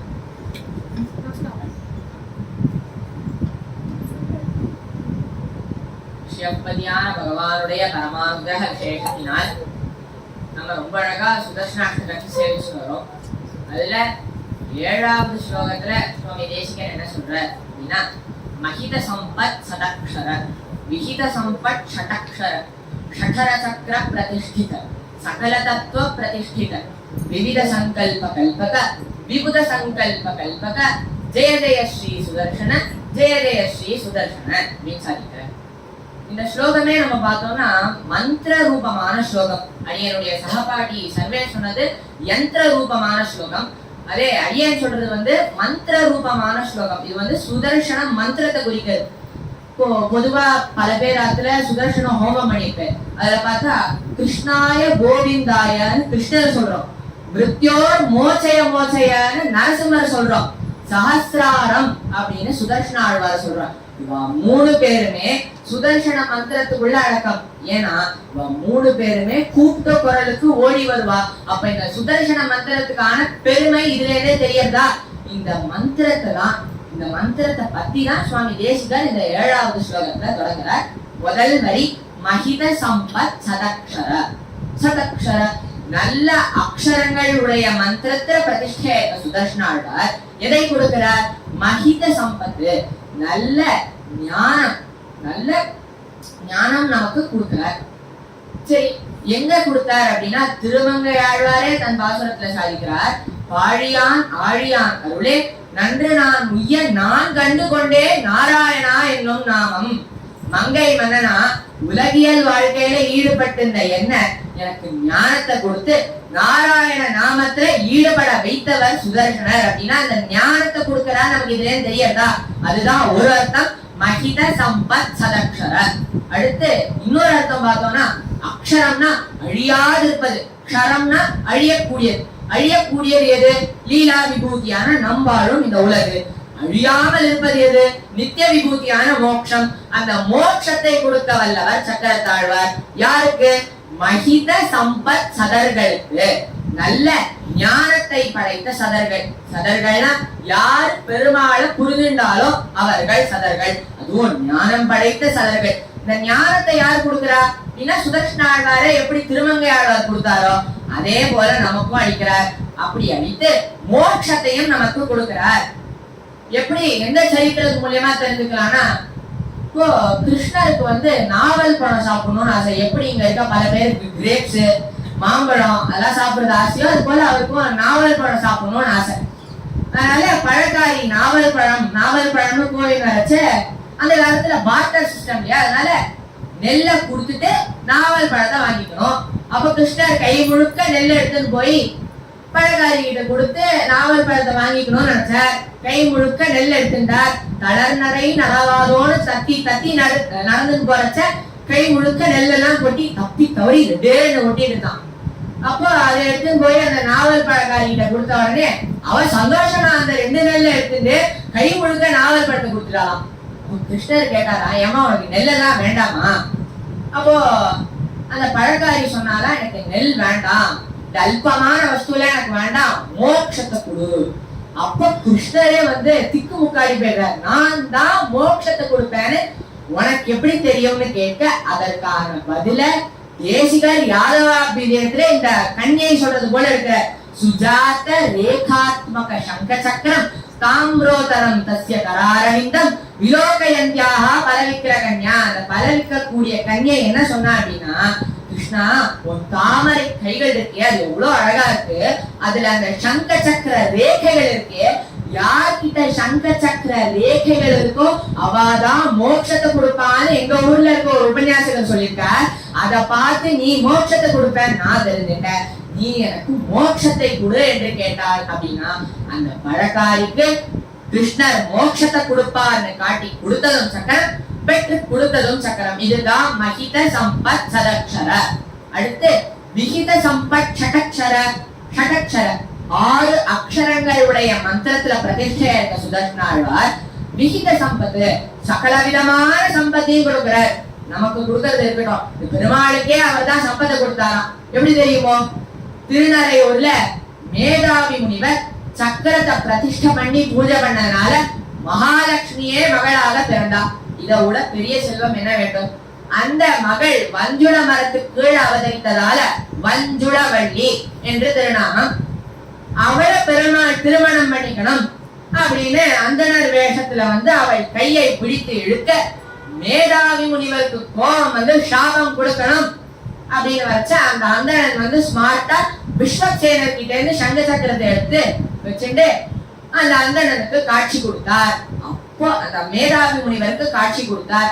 அப்போ மேதாவி முனிவர் புரிந்தார், இந்த அந்தணர் வேறு யாரும் இல்ல, சாக்ஷாத் பெருமாள் என்று மகிழ்ச்சியோட மஞ்சளவள்ளி தாயார திருமணம் செய்து வைத்தார். அப்படின்னா பெருமாளுக்கு பிராட்டி என்னும் செல்வம் கிடைக்கிறதுக்கு அவருக்கு ஐடென்டிட்டியா இருந்ததும் சக்கரம், மகாலட்சுமி என்னும் செல்வத்தை பெற்று கொடுத்ததும் சக்கரம். அதனால பெருமாளுக்கே சம்பத்தை கொடுத்திருக்கார் அப்படின்னா நமக்கு எல்லாம் கொடுக்க மாட்டாரா? அதுவும் சகல விதமான சம்பத்தையும் கொடுக்கிறார். விகித சம்பத் ஷடக்ஷர 6 அக்ஷரமுடைய மந்திரத்தை சொன்னாலே போதும். பெரிய பெரிய மந்திரங்களை நம்ம வருத்திட்டு சொல்லிட்டு அதை மெமரைஸ் பண்ணிட்டு அதெல்லாம் பண்ண வேண்டாம். 6 அக்ஷரங்களுடைய மந்திரத்தை சொன்னாலே போதும்னு விஹித சம்பத் ஷடக்ஷர. அடுத்து ஷடர சக்கர பிரதிஷ்டித 6 அரங்கள் கொண்ட சக்கரத்திலே சுதர்ஷனாழ்வார் பிரதிஷ்டையக்கார். இந்த ஷடர சக்கரம்னு வருதுனால நம்ம ஷட்கோணங்களை எடுத்துக்கலாம். 6 கோணங்கள் கொண்ட ஒரு யந்திரத்துல பிரதிஷ்டையக்கார். இது என்ன ஷேப் அப்படின்னு பார்த்தோம்னா ஒரு ட்ரையாங்கிள், அதுக்கு மேலேயே ஒரு இன்வெர்டட் ட்ரையாங்கிள், அந்த வெர்டிசஸ் எல்லாம் கனெக்ட் பண்ற மாதிரி ஒரு சர்க்கிள். இதற்கு ஷட்கோணம்னு பேர். இத பல பேர் ஆத்துல கோலமா போட்டு கூட பார்த்துக்கலாம். அவ்வளவு எளிமையான யந்திரத்துல கூட சுதர்ஷன ஆழ்வார பிரதிஷ்டை பண்ணலாம். அதனால அவர் அவ்வளவு எளிமை நினைச்சிட வேண்டாம். சஹஸ்ராரம் பூம்பட்டேன்னு 1000 மரங்களையும் நிலை பெற்றிருக்கார். நம்ம தியானம் பண்றதுக்கு ஈஸியா இருக்கணும் அப்படின்றதுக்காக இந்த ஷடர சக்கரத்துல பிரதிஷ்டை இருப்பார். சரி, இந்த ஷட்கோணத்துல எந்த திவ்ய தேசத்துல சேவை சாதிக்கிறார் அப்படின்னு கேட்டா சக்கரபாணி கோவில்ல போய் நாம சுதர்சனரை சேவித்தா இந்த ஷட்கோணத்துல அவர் சேவை சாதிக்கிறார். இதுதான் ஷடர சக்கர பிரதிஷ்டித. அடுத்து சகல தத்துவ பிரதிஷ்டித, எல்லா தத்துவங்களையும் சுதர்சனர் நிலை பெற்றிருக்கிறார். இந்த ஸ்லோகத்தை நம்ம கூர்ந்து கவனிச்சோம்னா முதல்ல என்ன சொல்றார்? மஹித சம்பத் சதக்ஷரா, ஞானத்தையும் மோட்சத்தையும் கொடுக்கிறார். அடுத்து சுதர்சனரோட பெருமையை நம்ம இறக்கிட்டோம் அப்படின்னு சொல்லி விஹித சம்பத் சதக்ஷர, எல்லா சம்பத்தையும் கொடுக்கிறார். அடுத்து என்ன போட்டார்? ஷடர சக்கர பிரதிஷ்டித, 6 அரங்கங்களோட சக்கரத்தை பிரதிஷ்டை இருக்கார். இல்ல சகல தத்துவ பிரதிஷ்டித, எல்லா தத்துவங்களையும் நிலை பெற்றிருக்கிறார். ஒரு இடத்துல எளிமை, இன்னொரு இடத்துல பரத்துவம், அகட்டித கடனா சாமர்த்தியம் மாதிரி இருக்கா. ஓ, சகல தத்துவ பிரதிஷ்டிதா, எல்லா தத்துவங்களையும் நிலை பெற்றிருக்கிறார். பெருமாள் எல்லா இடத்துலயும் நிலை பெற்றிருக்காரு நம்ம எல்லாருக்கும் தெரியும். சுதர்ஷனர் இருக்காரா அப்படின்னு கேட்டா 3 அர்த்தங்களை வச்சு புரிஞ்சுக்கலாம். ஒண்ணு, பெருமாளுடைய குணங்கள் எல்லாம் அவர் விபூதிக்கும் உண்டு. பெருமாள் எல்லா இடத்துலயும் நிறைஞ்சிருந்தார், சர்வவியாபியா இருந்தார்னா சுதர்சனரும் இருப்பார். ஒண்ணு. இரண்டாவது, பெருமாளோட சங்கல்ப சக்திக்கு சௌதர்ஷனம் அப்படின்னு பேர். அதுதான் பெருமாளோட ஒரு ஆயுதமா சுதர்சனம் அப்படின்னு மாறி. அப்போ பெருமாள் எல்லா இடத்துலயும் தன் சங்கல்ப சக்தியை வைத்தே வியாபிக்கிறார். அப்போ சுதர்சனரான சங்கல்ப சக்தியும் எல்லா இடத்துலயும் இருப்பார் இல்லையா? 2. மூன்றாவது, பெருமாள் வேறல்ல, பெருமாள் தான் சுதர்சனர், சுதர்சனர் தான் பெருமாள். அப்படி அர்த்தம் வச்சிருந்தாலும் சுதர்சனர் சர்வ வியாபி. அதனாலதான் சுவாமி தேசிகனும் சகல தத்துவ பிரதிஷ்டிதான்னு சாச்சாரா. அதே மாதிரி அதிகார சங்கரத்துல என்ன எடுக்கிறார்? புருடன் மணிவரமாக கொன்ற மூல பிரகிருதி வருவாக மான் தண்டாக திரு அருள்வாழ் உரையாக ஆங்காரங்கள் சார்கம் சங்காக மனம் திகிரியாக ஒரு ஆயுதமும் ஒரு தத்துவம்னு சொல்லி வரைச்ச மனம் திகிரியாக, மனசுதான் சக்கரம் அப்படின்ற. இன்னும் ஒண்ணுத்துக்கு ஒண்ணு முரண்பாடா இருக்கேன். முதல்ல எல்லா தத்துவத்திலயும் இருக்காருன்னு சொன்னேன், இப்போ மனசுல மட்டும் இருக்காருன்னு சொல்றேனே அப்படின்னு எப்படி புரிஞ்சுக்கலாம் இத அப்படின்னு கேட்டா, இந்த ஷட்கோணத்துல முன்னாடியே சாச்சா மாதிரி இந்த ஷட்கோணத்துல சுதர்ஷன ஆழ்வார் நடுவுல 16 கைகள்ல 16 ஆயுதங்களோட சேவையை சாதிக்கிறார். எல்லா ஆயுதங்களுக்கும் தலைவராக அந்த இடத்துல இருக்கார். அதனாலதான் சுவாமி தேசிகனும் ஷோடசாயுத ஸ்தோத்திரத்துல ஆயுதேஸ்வரஹா, ஆயுதங்களுக்கு ஆயுதமாய் திகழ்பவனேன்னு சாதிக்கிறார்.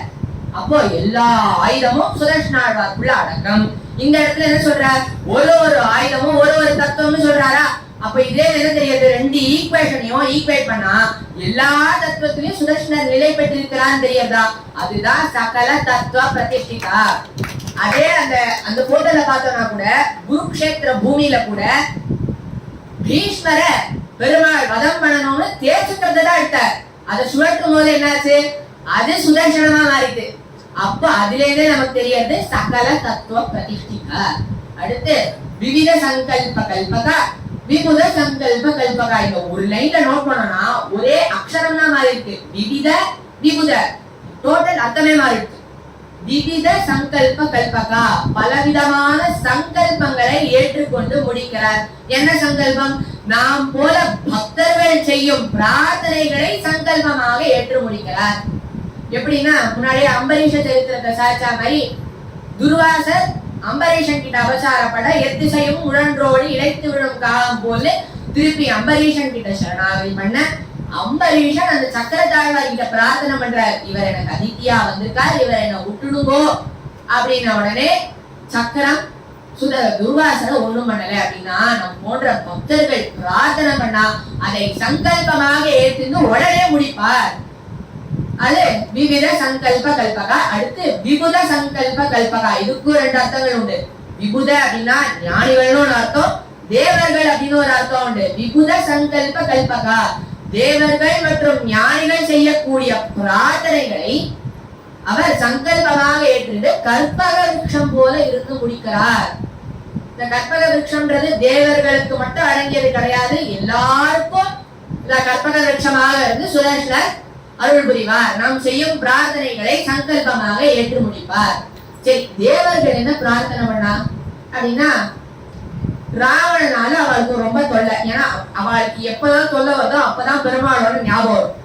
அதனால தேவர்களுக்கு ராவணனால தொல்லை.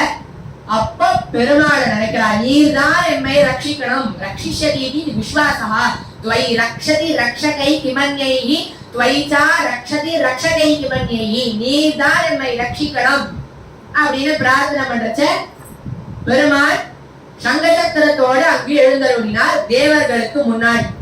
இந்த காட்சியை பார்த்த உடனே எல்லா தேவர்களும் பேசிக்க ஆரம்பிச்சா, எப்ப சக்கரத்தோட வந்தாரோ ரக்ஷணம் நிச்சயம். எந்த இடத்துல ரக்ஷணம் பண்ணணும் அப்படின்னாலும் அந்த இடத்துல சக்கரம் இருக்கும். உதாரணமா கஜேந்திர மோட்சத்துல எடுத்தாலே சொன்ன மாதிரி சக்கரம் வந்துதா, ரக்ஷணம்னாலே அந்த இடத்துல சுதர்ஷனர் இருப்பார். அது அப்போ தேவர்கள் என்ன பிரார்த்தனை பண்ணா, ரக்ஷணம்னு பிரார்த்தனை பண்ணா, சுதர்ஷனர் அதை நிறைவேற்றினார். ஒண்ணு விபுத சங்கல்ப கல்பக, ரெண்டாவது என்ன ஞானிகளோட சங்கல்பம். இது எப்படி புரிஞ்சுக்கலாம்னா, ராமானுஜர் திருவேங்கடமுடையான், ராமானுஜருக்கும் திருவேங்கடமுடையானுக்கும் ஒரு ஸ்பெஷல் பாண்டிங் தெரியுமா? அதனாலதான் ஸ்ரீபாஷ்யத்தை ஆரம்பிக்கும் போது கூட பிரம்மணி ஸ்ரீனிவாசே அப்படின்னு ஸ்ரீனிவாசரை வணங்கிட்டு தான் தொடங்குறாரு. என் கிரந்தம் எல்லாருக்கும் போய் சேரணும், அதுக்கு நீர் தான் அருள் புரியணும்னு திருவேங்கடமுடையானுக்கு இவருக்கு ஒரு ஸ்பெஷல் பாண்டிங் இருக்கு. அப்பேற்பட்ட திருவேங்கடமுடையான போய் பெருமாள் இல்லைன்னு சொன்னா தேசிகர் ஒத்துப்பாரா? அவருக்கு உள்ள வருத்தம், இந்த மாதிரி திருவேங்கடமுடையான பெருமாள் இல்லைன்னு சொல்லிட்டாலே அப்படின்னு ராமானுஜர் சக்கரத்தாழ்வார் கிட்ட பிரார்த்தனை பண்ணார். உமக்கு என்னவோ இவர் பெருமாள் தெரியும், ஆனா நீர் இன்னும் எழுந்தருளலையே, எனக்காக நீர் எழுந்தருளலாமே அப்படின்னு பிரார்த்திக்க அவரோட பிரார்த்தனையை சங்கல்பமாக ஏற்றுண்டு இன்னமோ திருவேங்கடமுடையான் கைகள்ல எழுந்தருளி இருக்கார். அப்படின்னா இதே நமக்கு என்ன தெரியுது, ஞானிகளோட பிரார்த்தனையும் முடிக்கிறார். முதல்ல என்ன பார்த்தோம், நமக்கு ஞானத்தை கொடுக்கிறார், அதே போல மோட்சத்தையும் கொடுக்கிறார். மோட்சம் கொடுக்கிற வரைக்கும் இந்த நித்திய லீலா விபூதியில தானே இருக்கணும், அதுக்காக சகல விதமான சம்பத்தியும் தரார். அதே போல சக்கரத்துல பிரதிஷ்டையாயிருக்கார், சகல தத்துவத்திலையும் பிரதிஷ்டையாயிருக்கார். நாம் செய்யும் பிரார்த்தனைகளா இருந்தாலும் சரி, தேவர்கள் மற்றும் ஞானிகள் செய்யும் பிரார்த்தனைகளா இருந்தாலும் சரி, அதை முடிக்கும் சக்கரத்தாழ்வாரே உமக்கு ஜெயம் உண்டாகட்டும்னு ஜெய ஜெய ஸ்ரீ சுதர்சன ஜெய ஜெய ஸ்ரீ சுதர்சனான்னு சுவாமி சாதிக்கிறார். 8வது ஸ்லோகத்தையும் பலஸ்ருதியும் பத்தி அடியனுடைய சகபாடியான ரிஷி தொடங்குவார். நமஸ்காரம்.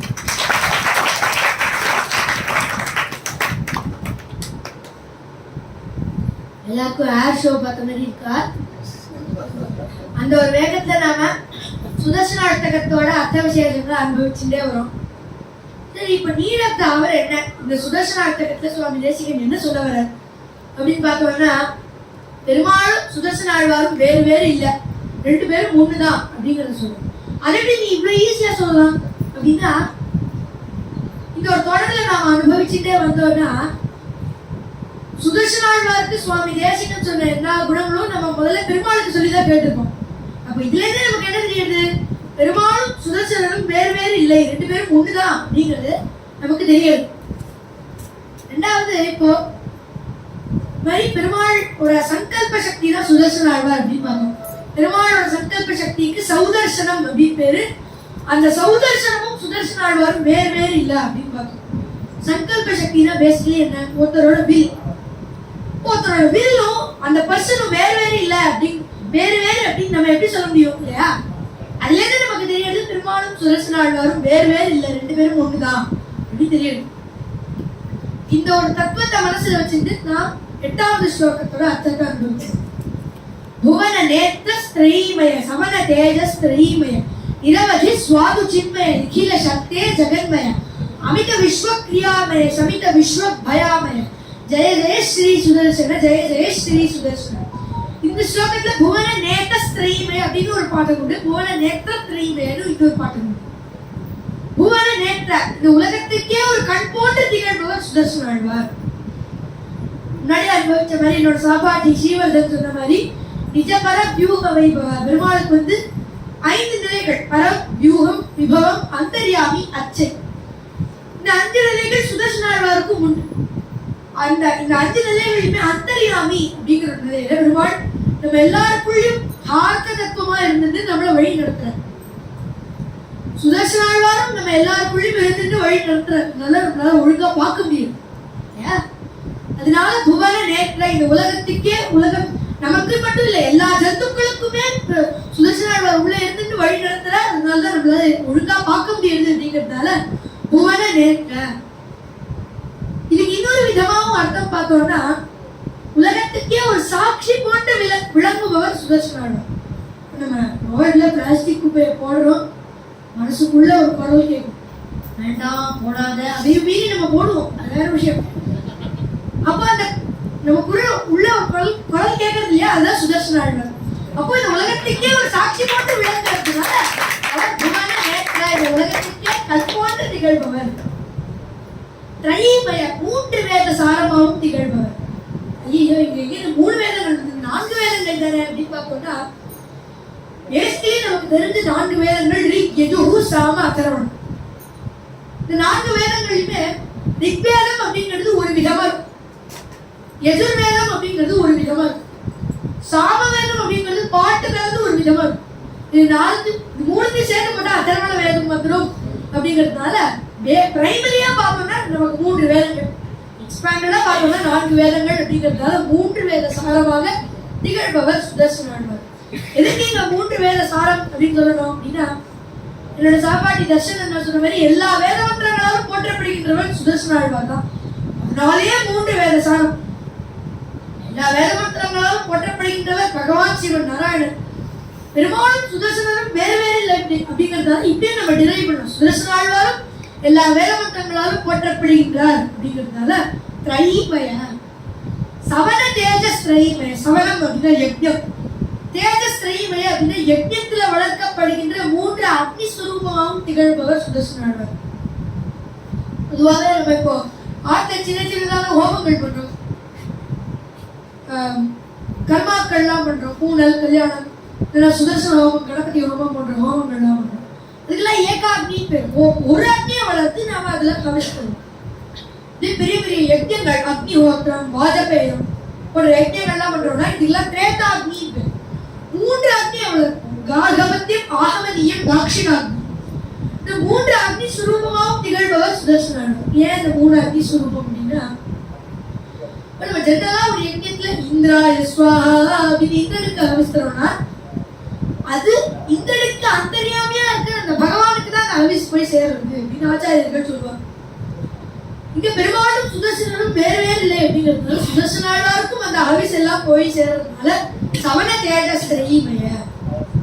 இன்னொரு விதமாகவும் டிரைவ் பண்ணோம்னா இந்திராய ஸ்வாஹா அப்படிங்கும் பொழுது இந்திரனுக்கு அந்தர்யாமியா இருக்கிற அந்த பகவானுக்கு அவிஸ் போய் சேருது அப்படின்னு நம்ம நம்புறோம்.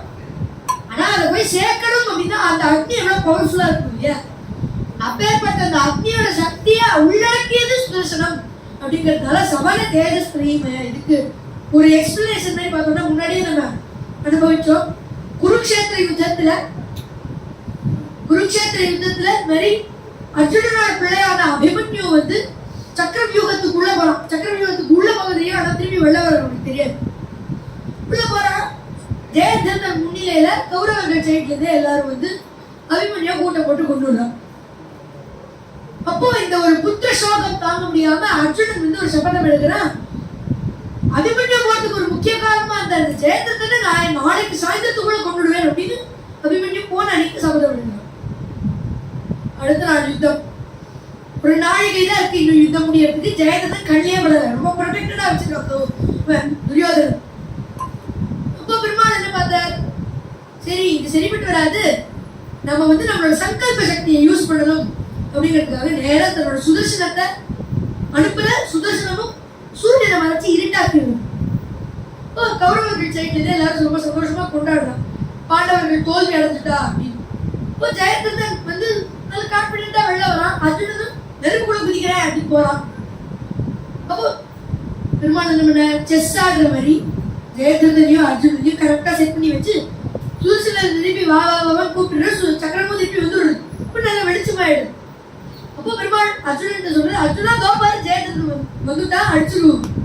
அப்போ ஜெயத்ரதன் அர்ஜுனனோட பானங்களால மாண்டு போறான். இப்போ இதுல இருந்து நமக்கு என்ன தெரியுது, சூரியனை விட ஒரு சக்தி வாய்ந்ததா இருந்தா தானே சூரியனையே மறைச்சு இருட்டாக்க முடியும். அதாவது நம்ம சொல்றோம் ஸ்புரத் சஹஸ்ராரி சிகாரி தீப்ரம் சுதர்சனம் பாஸ்கர கோடி துல்லியம் சுரத்விஷா பிராண விராசி விஷ்ணோ சக்கரம் சதாகம் நிரவணம் பிரபத்தே. சுதர்சனம் பாஸ்கர கோடி துல்லியம், 1000 சூரியனோட சக்திக்கு சமம் ஒரு சுதர்சன சக்கரத்தோட சக்தி அப்படிங்கிறதுனால சவன தேஜஸ் தெரியுமே, அவ்வளவு சக்தியை உள்ளடக்கியவர் சுதர்சனார். நிரவதி சுவாது சின்மயம். நிரவதி அப்படின்னா துக்கமே இல்லாதவர், அவதி அப்படின்னா துக்கம் கஷ்டம் எதுவானாலும் சொல்லுவோம். நிரவதி அப்படின்னா துக்கமே இல்லாம ஆனந்த ஸ்வரூபியாக திகழ்கின்றவர் சுதர்சனார். வேதம் மாதிரி பிரம்மத்தோட ஆனந்தத்தை கணக்கு போடுறது. தேசதம் மானுஷா ஆனந்தாக, மனுஷர்களோட ஆனந்தத்தை விட 100 மடங்கு ஜாஸ்தி அப்படிங்கிறது. நம்மளோட மனுஷர்களோட ஆனந்தம் எப்படி, ஒரு ஐபோன் வாங்கினா நமக்கு ரொம்ப சந்தோஷம். அதே ஐபோன்ல ஒரு டெக்னிக்கல் எரர் டீபக்கிங் பண்ணும், உங்க போனை திருப்பி அமைச்சிருக்கோம் அப்படின்னு சொல்றேன்னு வச்சுக்கோமே, அப்படின்னா ஒரு துக்கம். இதை விட ரொம்ப மெட்டீரியலிஸ்டிக் ஹாப்பினஸ் நம்மளோட, இதை விட 100 மடங்கு ஜாஸ்தி. தேசதம் மனுஷ தேவ கந்தர்வானாமானந்தாக, தேவர்கள் கந்தர்வர்களோட ஆனந்தத்தை விட 100 மடங்கு ஜாஸ்தி. அவளோட ஆனந்தம் எப்படி, வெரி ராவணன் பண்ற துன்பத்தை அவளோட தாங்க முடியும். அவ அதுல ரொம்ப கஷ்டப்படுறா, தேர்காயுதத்தின் பொழுது. இப்போ பெருமாள்கிட்ட போய் நீதான் காப்பாற்றணும் பெருமாளே அப்படின்னு கேட்கறதுக்கு பெருமாள் கவலைப்பட வேணாம், மாசுட்ட நான் ராமாவதாரம் எடுத்து காப்பாத்துறேன் அப்படின்னு சொல்லவே தேவர்களுக்கு அதுல ஒரு சந்தோஷம். இதை விட 100 மடங்கு ஜாஸ்தி. நிறைய கணக்கு போடுறது, பித்ர ஆனந்தத்தை விட 100 மடங்கு ஜாஸ்தி, கந்தர்வர்களோட ஆனந்தத்தை விட 100 மடங்கு ஜாஸ்தி அப்படின்னு கணக்கு போட்டுட்டே போறது. ஒரு பாயிண்ட்ல வேதம் நிக்கிறது, அதால அந்த ஆனந்தத்தை டிஸ்கிரைப் பண்ண முடியும். அதனால சயேகோ பிரம்மண ஆனந்த, அது பிரம்மத்தோட ஆனந்தம் மட்டும்தான் அப்படின்னு முடிச்சிடுது. பரபிரம்மம்னா யாரு, ஸ்ரீமன் நாராயணன் பெருமாள். இந்த பெருமாளும் சுதர்சனரும் வேறு இல்லை அப்படிங்கிறதுனால சுதர்சனாழ்வார்க்கும் இந்த வேத வாக்கியங்கள் எல்லாமே பொருந்தும். அதனால நிரவதி சுவாது சின்மய, ரொம்ப டிரெக்டபிள் ஃபார்ம் ஆஃப் நாலேஜ். சுதர்சனாழ்வார் அப்படிங்கிறவர் ஃபுல் ஆஃப் கான்சியஸ்னஸ், அவருக்கு அவ்வளவு ஞானம் உண்டு. நிரவதி சுவாது சின்மயம், நிகில சக்தியே ஜெகன்மயம்.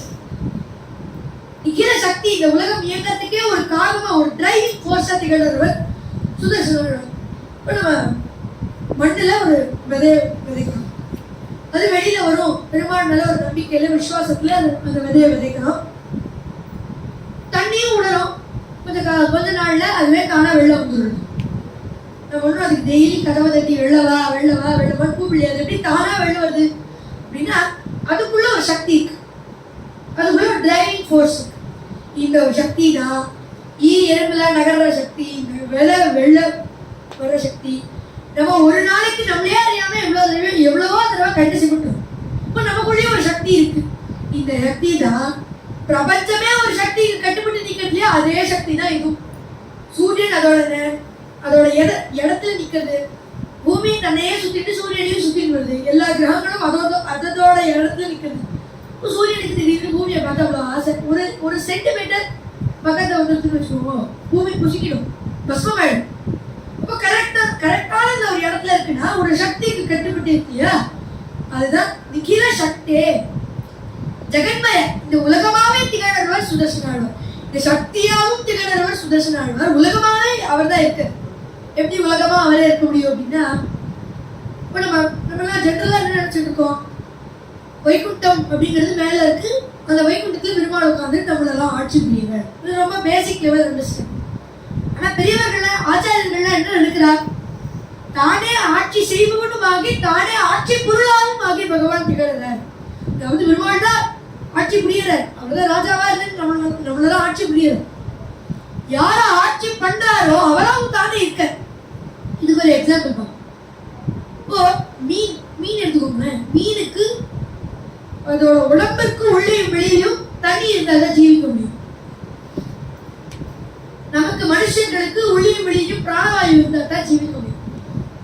எப்படி மீனுக்கு உள்ளேயும் வெளியிலும் தண்ணி இருந்தால் தான் ஜீவிக்க முடியுமோ, மனுஷர்களுக்கு உள்ளேயும் வெளியிலும் பிராணவாயு இருந்தால் தான் ஜீவிக்க முடியுமோ, அது போல சேதனர்களுக்கு உள்ளேயும் வெளியிலும் பகவானோ சுதர்சனாவாரோ இருந்தால் தான் ஜீவிக்க முடியும். அதனால ஜெகத்தை இந்த உலகமாவே திகழ்கிறவர் பகவானும் சுதர்சனனும் வேறு இல்லை அப்படிங்கிறதுனால சுதர்சனாவாரும் உள்ளேயும் வெளியிலும் இருந்தால் தான் நம்மளால ஜீவிக்க முடியும். அதனால ஜெகன்மயர் அமித விஸ்வ கிரியாமே, நம்ம பண்ற எல்லா கிரியைகளுக்கும் ஒரு காரணமாக திகழ்வார். முன்னாடியே பார்த்த மாதிரி சுதர்சனாழ்வார் அப்படிங்கிறவர் அந்தரியாமையா இருந்து நம்மளை வழி நடத்துறதுனாலே அமித விஸ்வ கிரியாமையர், நம்ம பண்ற எல்லா கிரியைகளுக்கும் ஒரு காரணமாக திகழ்கிறார். சமித விஸ்வ பயாமயர், இந்த உலகத்துல பயத்தையும் ஆமயத்தையும் சுதர்சனாழ்வார் போக்கி எடுக்கின்றார். முன்னாடியே பார்த்த மாதிரி இந்த ஸ்தோத்திர பிரபந்தத்தை சுவாமி தேசிகன் எதுக்கு ரச்சனை பண்ணார் அப்படின்னா, திருப்புட்குழியில ஒரு விஷஜ்வரம் பரவது, அதப்போ அந்த திருப்புட்குழி மனுஷாலாம் அதனால கஷ்டப்படுறா ரொம்ப. அப்போ சுவாமி தேசிகன்ட்ட வந்து ஹெல்ப் கேட்கிறார். சுவாமி தேசிகன் சுதர்சன அஷ்டகத்தையும் சோழசாயுத ஸ்தோத்திரத்தையும் ரச்சனை பண்ணி அவ அதை பாராயணம் பண்ணி முழு நகரமுமே அந்த முழு திருப்புட்குழி கிராமமே சொஸ்தமா எல்லாரும் ஃபிட் அண்ட் ஃபிடிலா இருக்க. அப்போ சுதர்சன அஷ்டகத்தை பாராயணம் பண்ணாலே நமக்கு எல்லா வியாதிகளும் நீங்கும். நமக்கும் பயத்தினால வர வியாதியோ வியாதினால வர பயமோ இதுவா இருந்தா என்ன பண்றது? ஜெய ஜெய ஸ்ரீ சுதர்சன, ஜெய ஜெய ஸ்ரீ சுதர்சன. சுதர்சன அஷ்டகத்தை பாராயணம் பண்ணாலே எல்லா வியாதிகளும் நீங்கும். இவ்வாறாக நம்ம 8 ஸ்லோகங்களோட அர்த்தத்தை அனுபவிச்சோம். கடைசி ஸ்லோகமான 9வது ஸ்லோகம், விஜதுஷ்கமிதம் பிரபூதசாரம் படதாம் வெங்கட நாயக பிரணீதம் விஷமேபி மனோரத பிரதாமன் நவிகன்யேதரதாம் மதுர்ய குப்தஹார். பலவேறு ஸ்லோகங்கள்ல சொல்ல வேண்டிய சாராம்சத்தை 8 ஸ்லோகங்கள்ல அடக்கிய இந்த சுதர்சன அஷ்டகத்தை சுவாமி வேதாந்த தேசிகன் ரச்சனம் பண்ணி இந்த சுதர்சன அஷ்டகத்தை யார் பாராயணம் பண்றாலும் அவளோட ஆசைகள் எல்லாமே பூர்த்தியாகும் அப்படிங்கிறது ரொம்ப ஒரு ஓவரால் மீனிங். இதுல ஒரு சுவாரஸ்யமான ஒரு அர்த்தம் இருக்கு. நம்மளோட ஆசை அப்படிங்கிறதே மனோரத்தம் அப்படின்னு சொல்லப்படுது. அது பாட்டு போயிட்டே இருக்கும், மனக்கோட்டை கட்டிகிட்டே இருக்கணும். இது பாட்டு போயிட்டே இருக்கு இல்லையா? இது ரொம்ப ஒரு ஃபிளாட் லேண்ட்ல போச்சுன்னா, நல்லா தார் போட்டு ஒரு லேண்ட்ல போச்சுன்னா, ஒரு ரோட்ல போச்சுன்னா அப்படியே ஈஸியா போயிடும். ஆனா இதே ரொம்ப கரடு முரடா இருக்கிற ஒரு இடத்துல போச்சுன்னா, மெட்ரோக்கு தோண்டி போட்டுக்கிற இடத்துல போச்சுன்னா அங்கங்க நிற்கும், பள்ளத்துக்குள்ள போகும், சக்கரம் உடஞ்சிடும் எல்லாம். இப்போ இந்த ஒரு சூழ்நிலையில ரொம்ப கரடு முரடா இருக்கிற ஒரு இடத்துல கூட இந்த ரதம் ஃபாஸ்டா அப்படியே பங்கம் ஏற்படாம போகணும் அப்படின்னா யாரோட ஹெல்ப் தேவை? ரதத்தினுடைய ஒரு அங்கமான சக்கரத்தினுடைய ஹெல்ப் தேவை. அந்த சக்கரம் இந்த சக்கரம் உடையாம பார்த்துக்கும். பேசிக்கலி என்னன்னா சுதர்சனாழ்வார் நம்மளோட ஆசைகள் எல்லாத்தையும் பூர்த்தி பண்ணுவார் அப்படிங்கிறது சுவாமி தேசிகன் இந்த சுதர்சன அஷ்டகத்தோட ஒரு பலஸ்ருதியா அமைக்கிறார். நாமும் இந்த சுதர்சன அஷ்டகத்தை பாராயணம் செய்து நம்மளோட ஆசைகள் எல்லாமே பூர்த்தி ஆகட்டும் அப்படின்னு பிரார்த்தனை பண்ணிட்டு, எல்லாரும் சகல சௌபாகியங்கள் பெற்று க்ஷேமத்தோட இருக்கணும் அப்படின்னு பிரார்த்தனை பண்ணிட்டு அடியார்கள் இந்த ஒரு சமர்ப்பணத்தை பூர்த்தி பண்ணணும். கவிதார்த்தி நமஸ்காரம்.